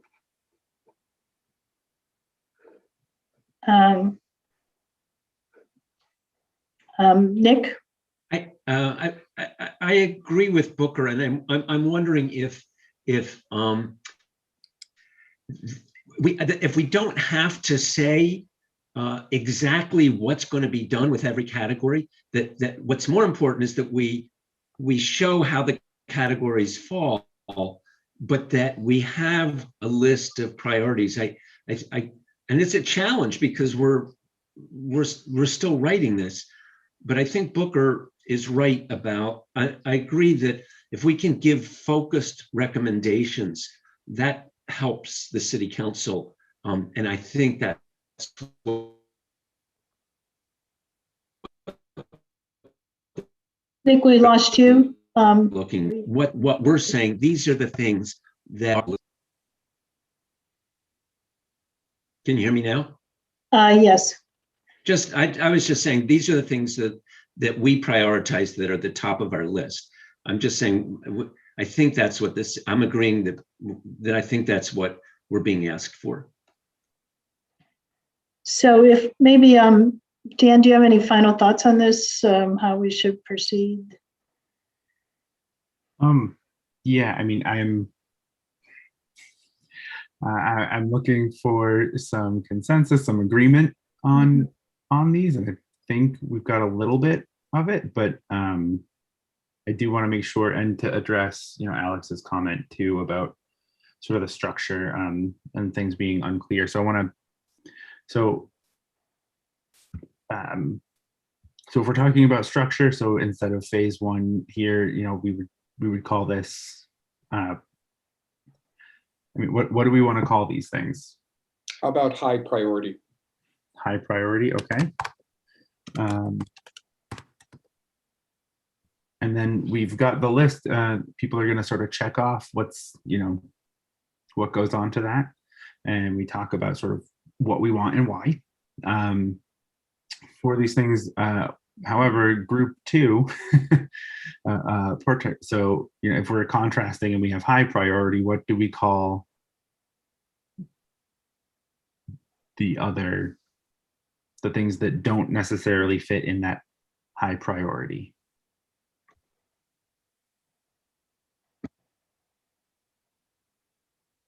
Maybe next steps. I like that. I like that. And then one last question, and this gets to Elizabeth's part about like more studies needed. Do we have language that we want to use for that? And is it possible that we have a recommendation that's a high priority, but more study is needed?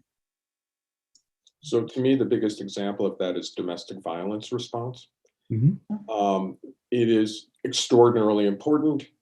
However, there are problems, but we could not find, other than the current way things are being done, we couldn't find models of best practices. And that's why I don't think we know quite. We can give you a list of problems with the current response, but we don't have model solutions for it.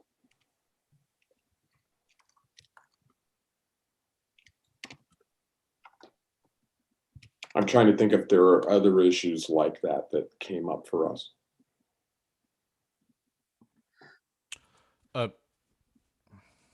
Javier? Yeah, Booker, I don't think there is, I mean, certainly when we're talking about sexual assault and domestic violence, it's really specific that we, in relation to testimonies, we have the extremes of testimonies, right? Good. People That's really good. who really see the value of having a police officer attending to the situation because of safety. And we have heard also survivors saying, no, they don't want to.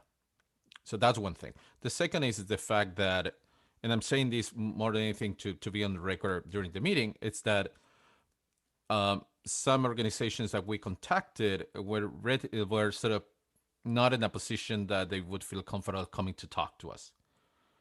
And we talk about this in relationship to the fact that a lot of the funding going around for these kind of issues comes through the DA office and other sort of enforcement. So that's certainly the main point related to domestic violence and sexual assault. And certainly it gets really complicated when these services are intrinsically attached to enforcement, and that's the reason why we didn't feel either comfortable but also unable to gather enough information to be able to move forward with the recommendations. Is that representative, Carol and Booker?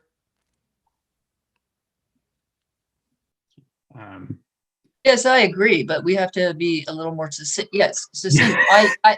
I do think it might be good to put your first comment in there in saying that if there's a mention of domestic violence response being critically important for further study, to add what you said about the testimonies that were gathered really fall in very vastly different places in terms of an important and central role for the police versus having them step back and have other responders.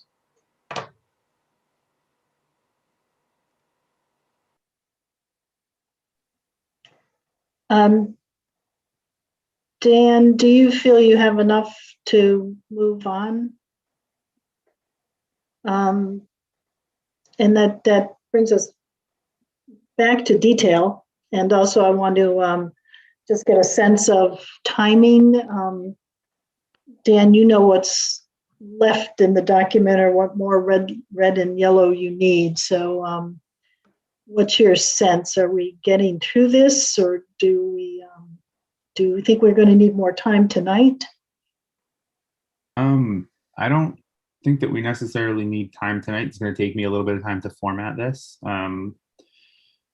What I would appreciate, though, if the subcommittees could sort of identify someone who's going to say what to give me that list of this is priority, this is priority, this is next step, this is, and of those, this is do now, this is need more study. So just the list of those. So if you could send that to me, if you get it into me tonight, that would be great, so I can work on it more tonight and get it into some sort of shape, and start formatting this in a little bit more of a readable way. I think it gives me some ideas for how to present some of this too, so that it isn't walls of text. However, I would also, for people who've written some of the larger things, and Booker, I don't mean to single you out, it's just that it's the first, or actually maybe it's Carol, I don't know, whoever wrote the first one, I'm going to find it, boop, boop, boop. So yeah, I think it's this, like, so we have a recommendation that's improved supports for houseless individuals. And then it's, some of these I think we can edit out or make into paragraph form, but like, how can we get this so that it's not walls of text? So are there places where we can be more succinct, add a footnote, put things in an appendix? That's okay. I feel singled out, but I feel it in a positive way. I can do that. I did that section on housing.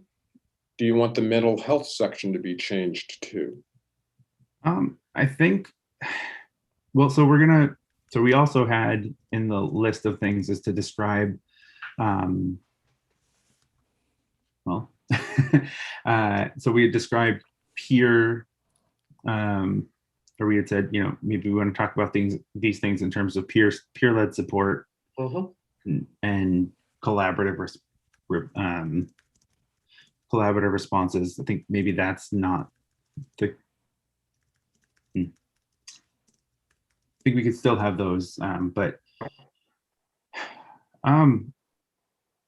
Yeah, I would say any, and this goes for my writing as well. So I need to do this too, to basically make it less academic.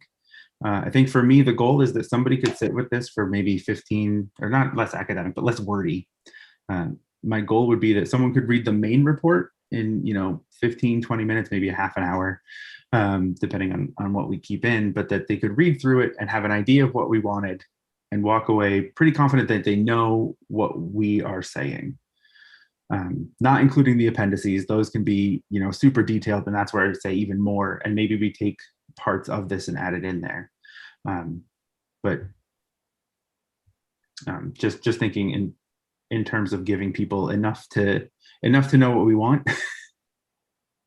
And I see Elizabeth's hands up, but I also want to say, is the commission, and I will call Elizabeth in a second, but are people comfortable with Dan, in this case, doing some editing of the text, which could mean elimination? And I think those who produced a lot of text wanted to make sure their sentiment was clearly articulated, but we have, like he said, a lot of text that may not fit in the kind of report that we're trying to produce. So do people feel comfortable with that? And so I just put that out there. And also if Booker and Nick and Javier feel comfortable with giving Dan those priorities. So I want to recognize Elizabeth, and then Carol, then Javier, then Booker. Elizabeth. Yeah, I think that the part I'm worried about in terms of I actually really like the style, the even though I know it's a lot of text, it's clear writing. It's very easy to read. It's not. I've definitely read a lot of other city documents, and this is actually a lot better than most. So it's actually a lot easier to read, a lot more accessible than some other documents that the city puts out. And so I don't know if making footnotes make it less academic, because I think that is assuming that people know how to read footnotes, know how to kind of match them, and that does take a level of academic, understanding, and it could be confusing for people to know how to match those up. So I think that might actually introduce a barrier to understanding this report versus striving for just clear language, even if it's a little bit longer, so that it can just really, again, the narrative is more accessible than something that's more concise, but may use bigger words and may use footnotes, and I just know how that gets. So when you start to use, you start to shrink something, then it could actually, actually become a lot more academic and pithy versus kind of just striving for natural language that may end up taking more pages. Thank you, Elizabeth. Carol?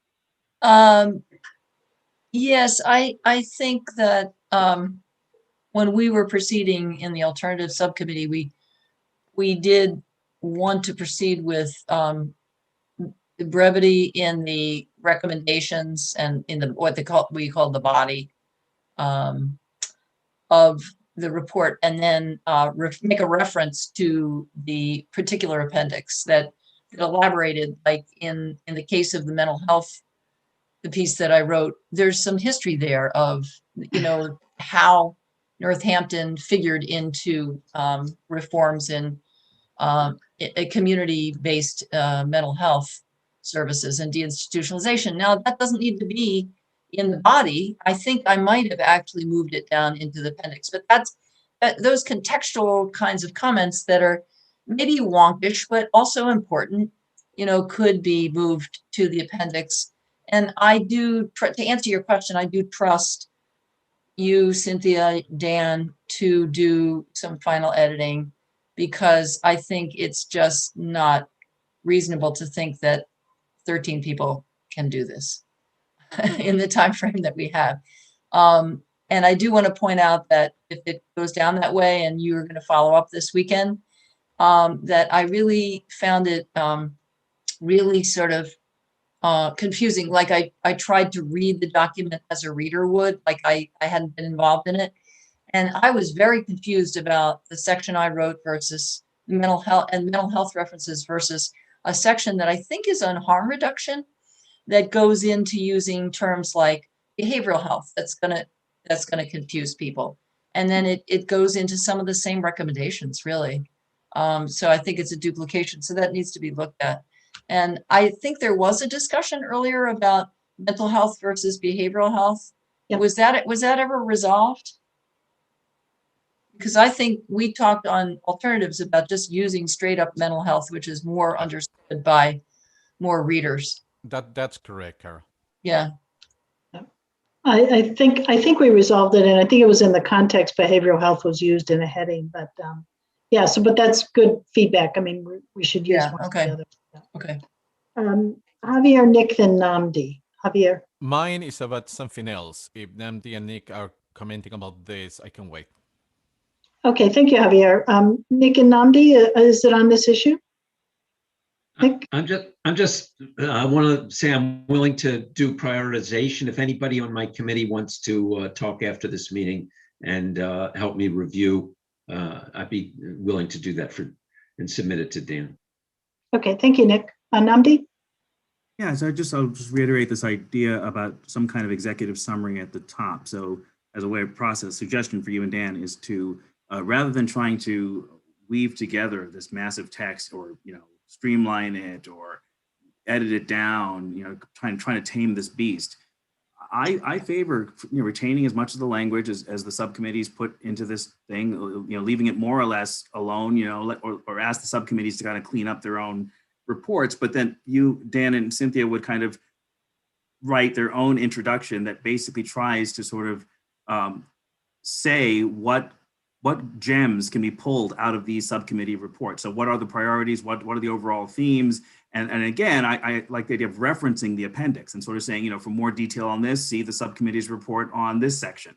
I want to echo, I guess, Carol's point. I really like wonkish documents. We took months. We've got a lot of expertise here, and I think we will do serious harm and to our effort and to the value that I think all of us bring by thinking that the best document is the shortest document. So I agree, brevity has its place, but what I would suggest is that you have a brief executive summary introduction. You hold yourself to 5 pages or something like that, and then you say, all the depth in the world you want to can be found in these appendices that go through, all of the logic behind this, all of the history. And I think there'll be some readers who will really want to do that deep dive, and others who will prefer to kind of just look at the executive summary. But I really think the role of the chairs is to kind of craft that executive summary. And I guess I trust the chairs to do that. I don't trust them to make good, wise choices about how to cut down everybody's work in the most concise format. And it's no disrespect to the co-chairs. I think it's a fairly impossible job. I wouldn't trust any of us to be good at that, especially in a short period of time. So that's my 2 cents. Oh, and Nick, I'm happy to talk with you briefly with what you asked about, but I've got another call at 9, so we can discuss afterwards. Thank you. If I could jump in before Javier, I just want to, one of the things that we're trying to do is to make sure this isn't a report of subcommittee reports. So we want to kind of show the commission as one commission. And so I just say that because sometimes when you cut and paste actual language, it looks choppy and cut and pasted. So it's a challenge to try to make this sound like one voice. And so that's all I'm saying, the suggestion of, can we tweak things here and there? Can we move things here and there? So I just wanted to make that comment. Thankfully, it's a challenge, Cynthia, because we aren't one voice. It's a challenge because That's true. Because it's dishonest. And I think it'd be better to try to reimagine this. And we were 3 subcommittees that did work in isolation, but we do have a remarkable amount of consensus. So the role of the chairs is to express that consensus. But I think, why not also present the sort of coherent work done by subcommittees? I really think you're trying to twist us into a pretzel needlessly. Javier, did you want to comment on this or something completely different? Completely different. Okay, let me see if I can, Dan, thank you. Yeah, so I mean, this is why I didn't change a lot of the language already, because I wanted to be sensitive to these sort of concerns. What I think we have the opportunity to do is to still, within the main document itself, present the recommendations and the why. But then to reference those, and so like, I mean, this is, you know, both the alternatives and the policies and services subcommittee had extraordinarily detailed language, and I didn't want to lose any of it.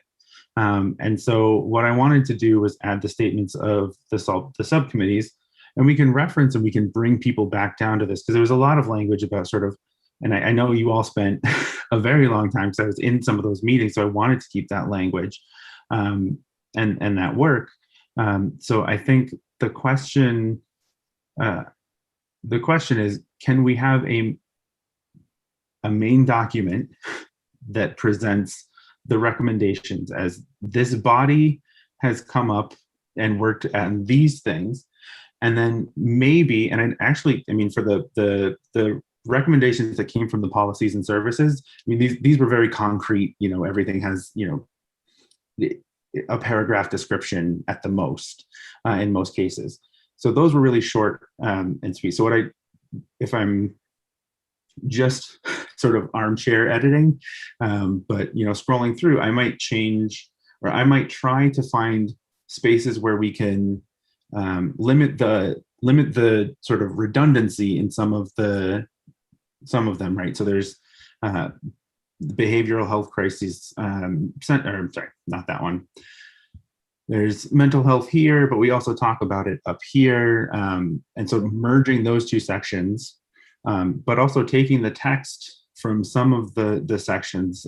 So again, I might say, you know, where we talk about, trying to find a good, but maybe we talk, you know, since we're not really, you know, we have a lot on peer support, which is great. And then we have co-responder. So we want to define what these things are for the people, and then bring this down into the alternative section for the more full statements there.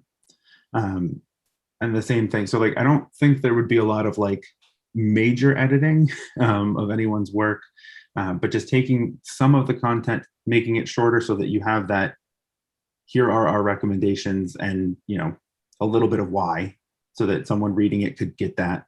And then we have the meat of those in the appendix. So if you have someone who's a policy wonk, or who just looks at it and goes, I want to know more, that they've got that, they have our thought process on that. And I say our as, you know, subcommittees, but that our main document is what we can all agree on as a commission. Does that make sense? Like, I don't want to like cut out chunks of words and say, well, we're not just going to mention like X, Y, and Z, but to just turn them into, here's our statement, and, you know, here's enough substance to be meaningful, and then here's more for someone else.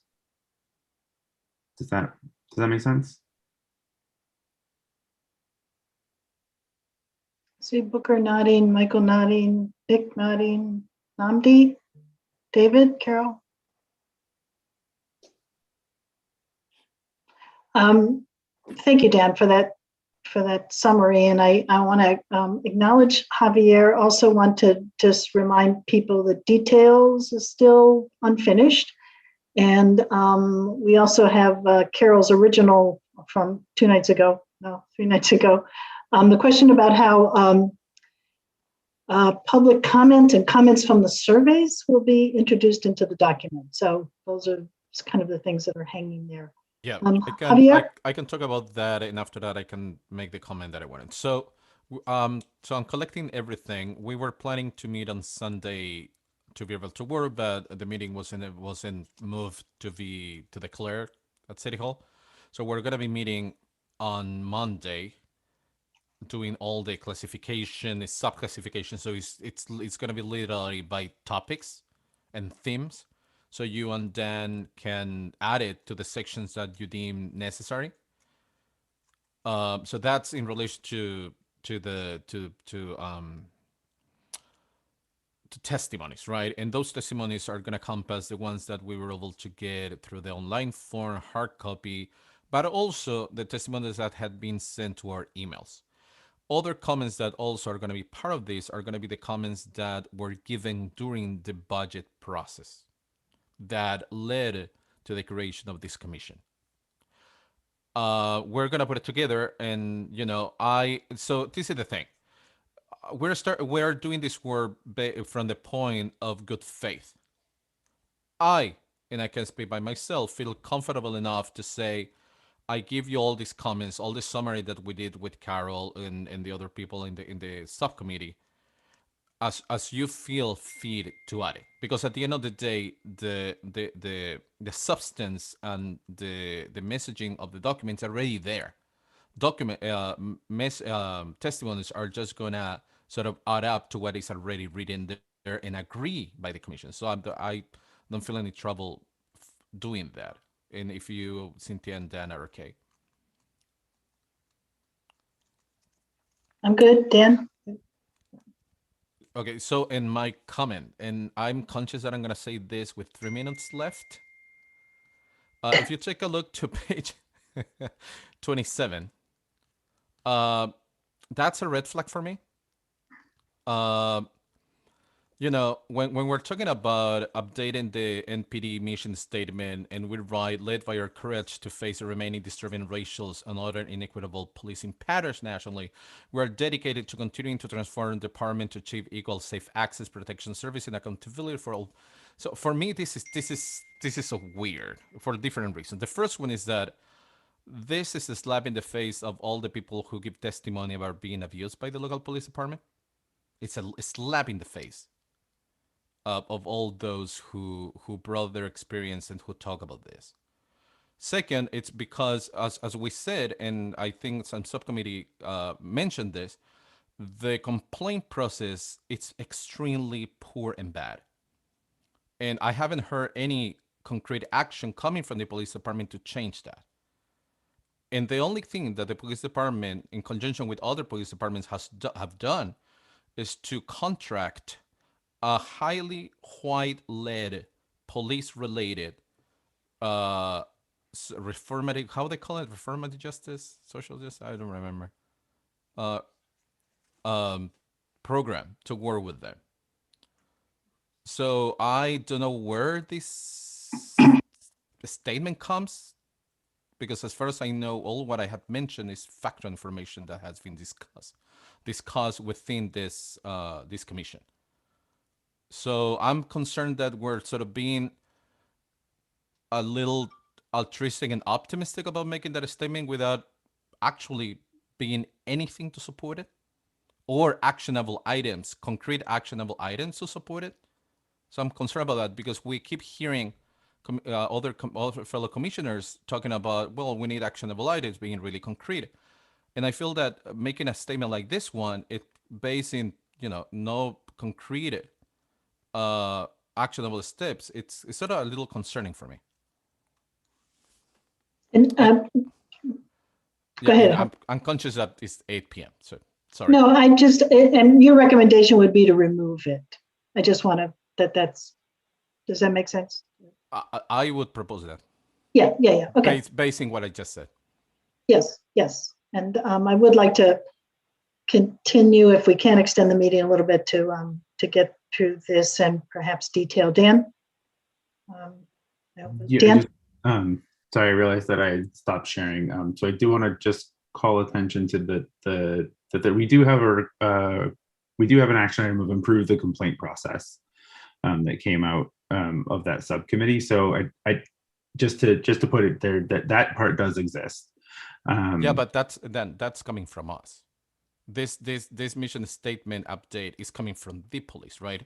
So our recommendations are our suggestion to improve the complaint process is as valid of any other suggestion that we're doing in this document, right? So what I'm talking is actionable concrete items emanating and coming from the police department.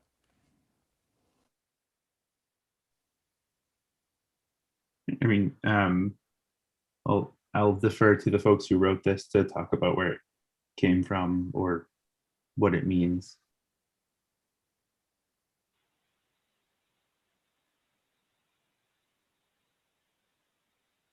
Can somebody clarify exactly what because I didn't know what Javier was referring to. I couldn't read it. Yeah, So it's the, I remember the, do you see it now on the screen? I do. NPD has a mission statement. An individual from the community suggested another mission statement. A commissioner felt that that was a good example of how a mission statement could be rewritten. That's how I believe this all started. Javier, is your concern with the idea of recommending a new mission statement or the way this is written? So my concern is that a mission statement comes from a concrete planning, right? Yes. We have none.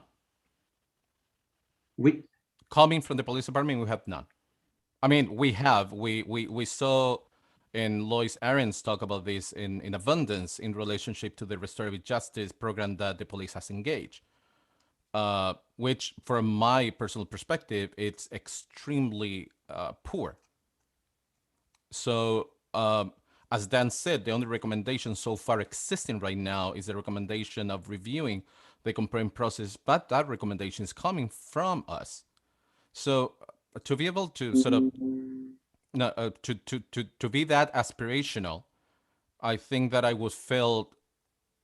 would agree with this if I have seen that as aspirational being accompanied by the police department concrete step, but we haven't seen none. Are you and also because I feel that it's sort of a slap in the face to all the people who talk about their negative experiences in the streets and the people unhoused in the So are you? I want to acknowledge this was written fairly quickly at the very end, and it certainly could. It's certainly open to review. But what I'm not understanding is if you're saying that the mission statement that this shouldn't be in there at all, or if you're saying that the mission statement still needs to be redone by the police, but said in a different way. I'm just not understanding. I think that section should not be there.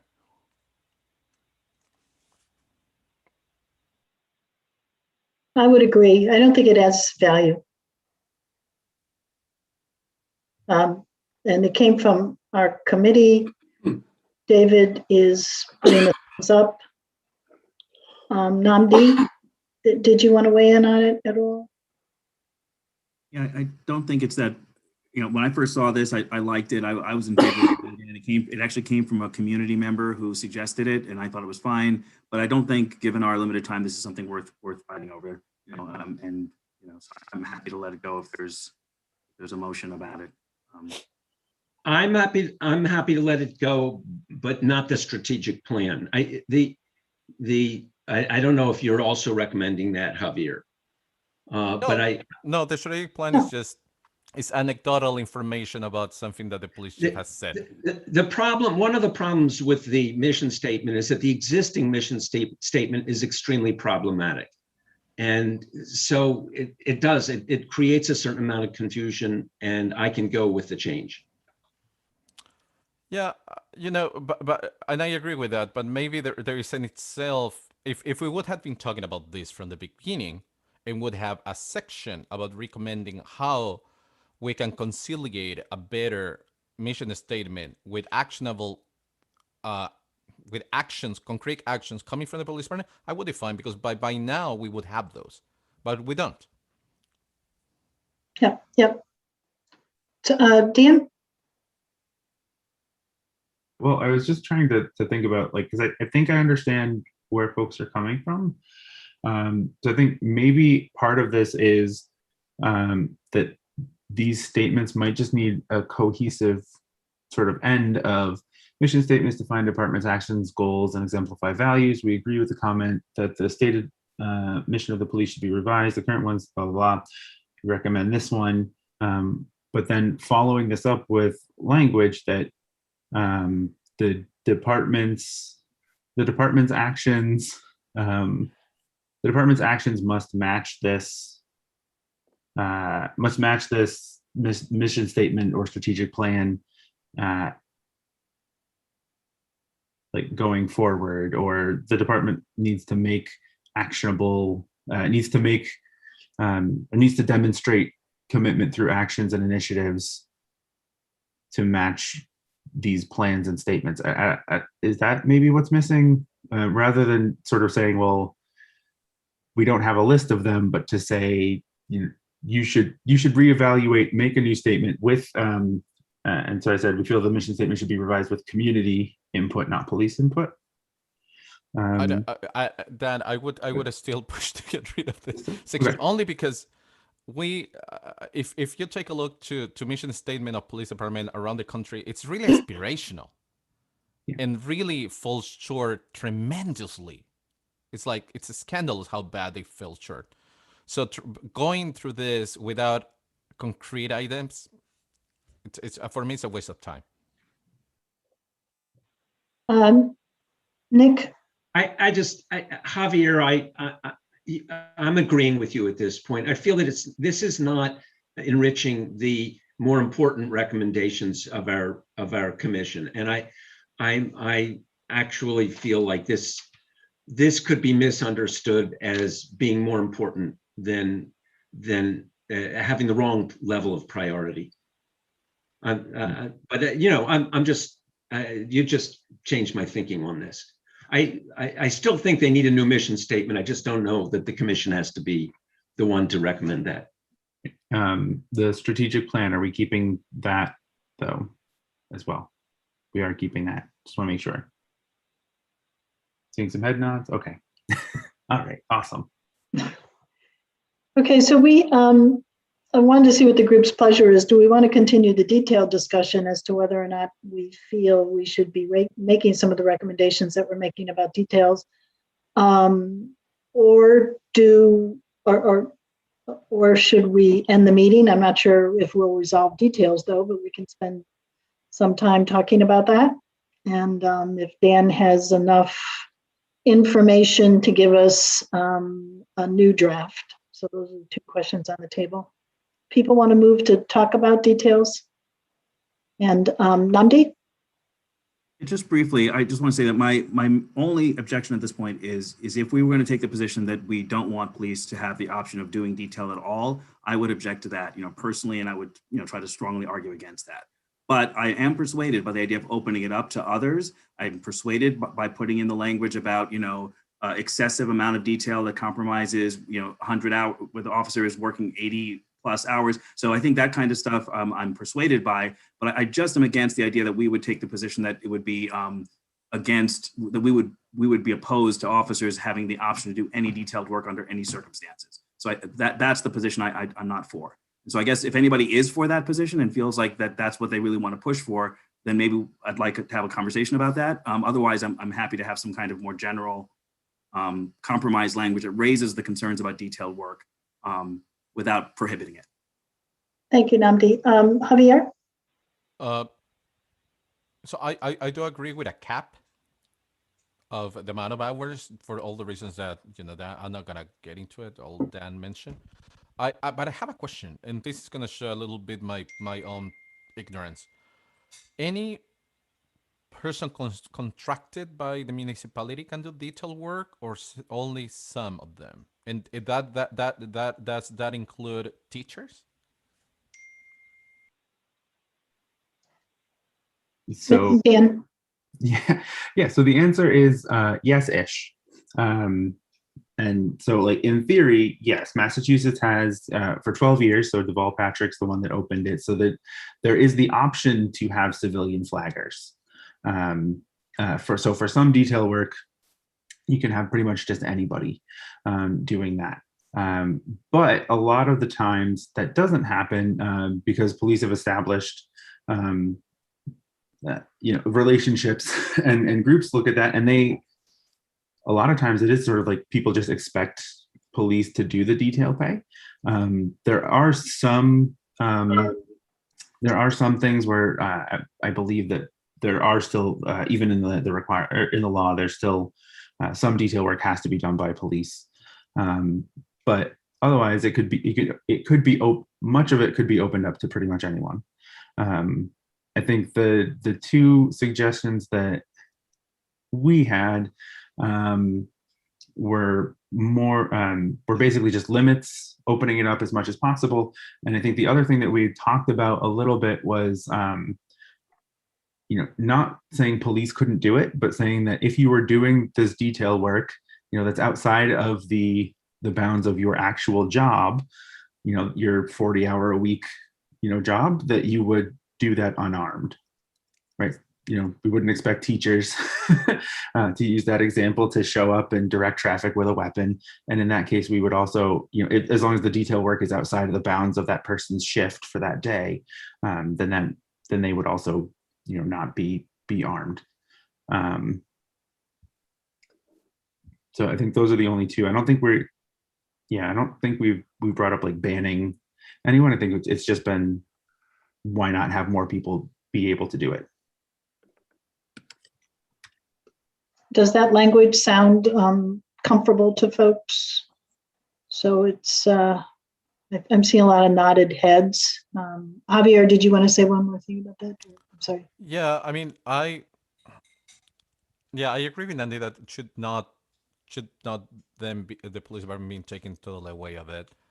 I think a cap, it's the way to go. And also, I like the idea that people working for the municipality can do this. I mean, people are being underpaid in other departments, and they don't have a way to be able to get to the end of the month. Just putting it there, and yeah. So just to complicate it, so Alex put in some examples of the certification program someone has to go through. There's a program that trains you so what the rules are, how to stay safe, those sort of things. But like example of it being UMass, Cambridge is also looking at moving a lot of detail work outside of the police department as well, and some traffic things in there. So like there are other examples that are local too. I lost my train of thought though, I apologize. I had a thought that was beyond that, but so there are complications, and I think that's why it's in phase 2 here. So there are difficulty that other cities have found difficulties in implementing this. And again, some of it is that someone says, if I'm going to pay X amount of money to the city and I'm going to get an employee, I want a police officer.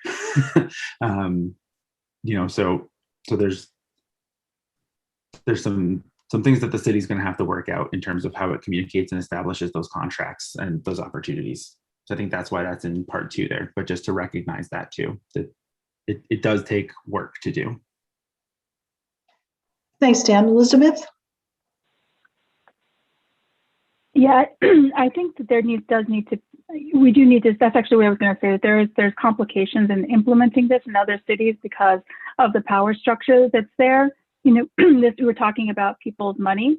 And when you start talking about people's money, especially people who have a place of power within the city government, like the police, now you're saying we're going to start shifting that money and those ability to get extra dollars to other people. We can't ignore the power dynamic that those now coworkers have, that somebody's money shifting from one to the other. I mean, that's a real dynamic, and it will be a barrier to implementation. I think the other piece is we have to remember that civilian flaggers, detail, I know for myself, that's the number one way I encounter police in this community. I mean, so it's the most frequent way you're going to encounter police if you're, hopefully don't have other issues that come up. And because it's the most frequent place to encounter police, it's actually the place I've been most harmed by these details, and whether it's microaggressions or more. So this isn't innocuous. Like a civilian flagger is not an innocuous thing. And I know we're saying take away the guns. That's great. I mean, I'd be a lot less afraid of as a police officer is trying to harass me or bully me when I know that they're not armed.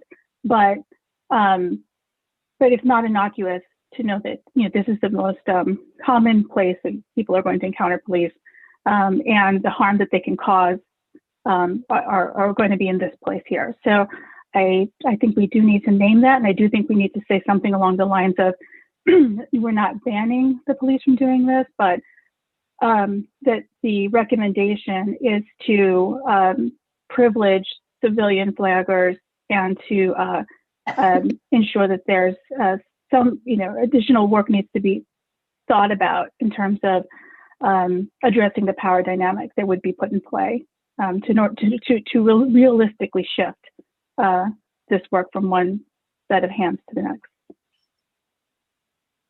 Thank you, Elizabeth.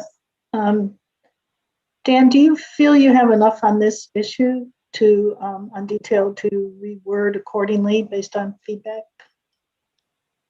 Okay. And do you feel, what I've heard is that, Dan, you're going to reformat and you would like the chairs of subcommittees to give you their prioritization of their recommendations. And please tell me anything else. I'm just trying to summarize what I heard. Nope. So it's just the priority and the we're ready to go, or this needs more study. So just those, so that I can start to sort of get a list, get it, and start to give it structure, because it's going to take some time to get it all done. So the sooner the better. And then I can start adding in all those things that we also wanted, so numbering and things like that. So preferably, if folks can take a stab at that and get it to be maybe tomorrow, hopefully early tomorrow. My goal would be to get this into some sort of shape so that everyone could review a final part. I could get it out and then, Sunday, hopefully Sunday afternoon or Sunday evening, get that out to folks. And the recommendation to put some of the narratives and historical documentation in an appendix, that's still something that we're moving toward as well. Refer people to an appendix if they want to see more about the genesis of our thinking. So yeah, okay. Yeah. I don't want to cut anything. I just want to move or shift it. The other part, just if there's anything lingering.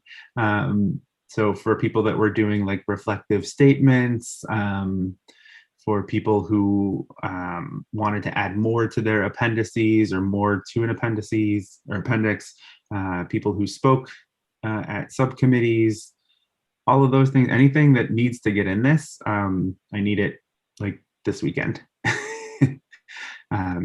Just so that I can get this all into a document. Sounds good. Last words from anyone? Other thoughts from anyone? Josie. Yeah, there's just, something that I've been wanting to say, but could not truly articulate as the report was coming together, is that though I agree with much of what is in this report, I personally feel like the changes are not big enough or transformative at their core. From its inception and only after the first few meetings, it became very clear for me just how important it was to look scrupulously at the budget, methods, history, and impact of the NPD. And when we view the method in which commissioners were selected, there was, to me, what seemed a very public and explicit desire to have people who have had lived experiences with policing as an institution and who come from marginalized backgrounds that are empirically affected more negatively than their counterparts. As the process has gone on, we have unfortunately lost some of those voices for numerous reasons, which can be attributed to both systemic limitations and individual ones. I myself have gone back and forth on stepping down in instances where I've had difficult weeks, and to add on the emotional, mental, and even temporal labor of this transformative work is something that I believe is integral for creating strong communities and for moving away from oppressive police structures that are rooted in white supremacy and lead to inequitable outcomes. And so when we're confronted with what seems like a near finished report, I have to say that I don't think that we went far enough and we didn't ask big enough. And when we heard the calls for justice and transformative change from last summer, we sit here almost a year later with what ultimately is a lukewarm approach to change, lip service on the initial cut that has and will not be reallocated, and a community with members who's anxiously await material and impactful changes, being told to wait a little longer. When will we get a chance like this again with a community like ours, with the resources like ours, and whose positions in our region could serve as a beacon of substantial change and a real shot at building a network of alternatives to policing with Northampton at the as the foundational node?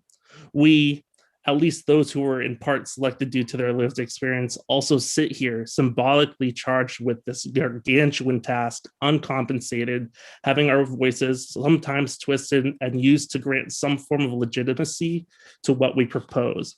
It feels for me incredibly tokenizing to know that at its core, our proposal isn't as ambitious as I wish it could be, especially with the knowledge that our commission holds no structural power and that our product, through the sheer nature of having to go through a bureaucratic process, will absolutely be watered down in order to uphold the status quo while granting lip service to the tone of real structural change. Let me make it clear that empirically and historically, small incremental reforms have not uprooted deeply ingrained institutions, and reforms are not substitutes to transformative change, especially when certain structures need to be torn down and rebuilt to equitably serve the people of this community. I'm a big believer in harm reduction, and I do wholeheartedly believe that this report does that, but it is not enough. If I were to sign my name to this report, it is because I hope it will mean that some harm to our community is reduced, but it will crush my soul if our report is used to uphold, maintain the current or even previous forms of policing rather than limiting their power, scope, and influence. And I implore my fellow commissioners to really reflect on the language that is being used in the document and consider some of the apologist language, which could implicate us as feeling guilty for wanting to change a system that has done so much harm to so many people. This is not to invalidate the countless instances of beauty that community members have experienced, but to consider who may not have those experiences and who may be suffering from their experiences being criminalized while residing within our current carceral state. A carceral state, mind you, that does not discriminate based on municipality. I also implore my fellow commissioners here to submit writings of their own experiences and reflections as this process is coming to an end, and that we submit a report that anchors the reinvesting in our community to benefit all of those in Northampton and in staunch support of a larger national and cultural shift to empower those of marginalized identities, experiences, and backgrounds. Thank you. Josie, if I can say thank you very much for saying that. I agree with you 100%. So I appreciate you telling us this.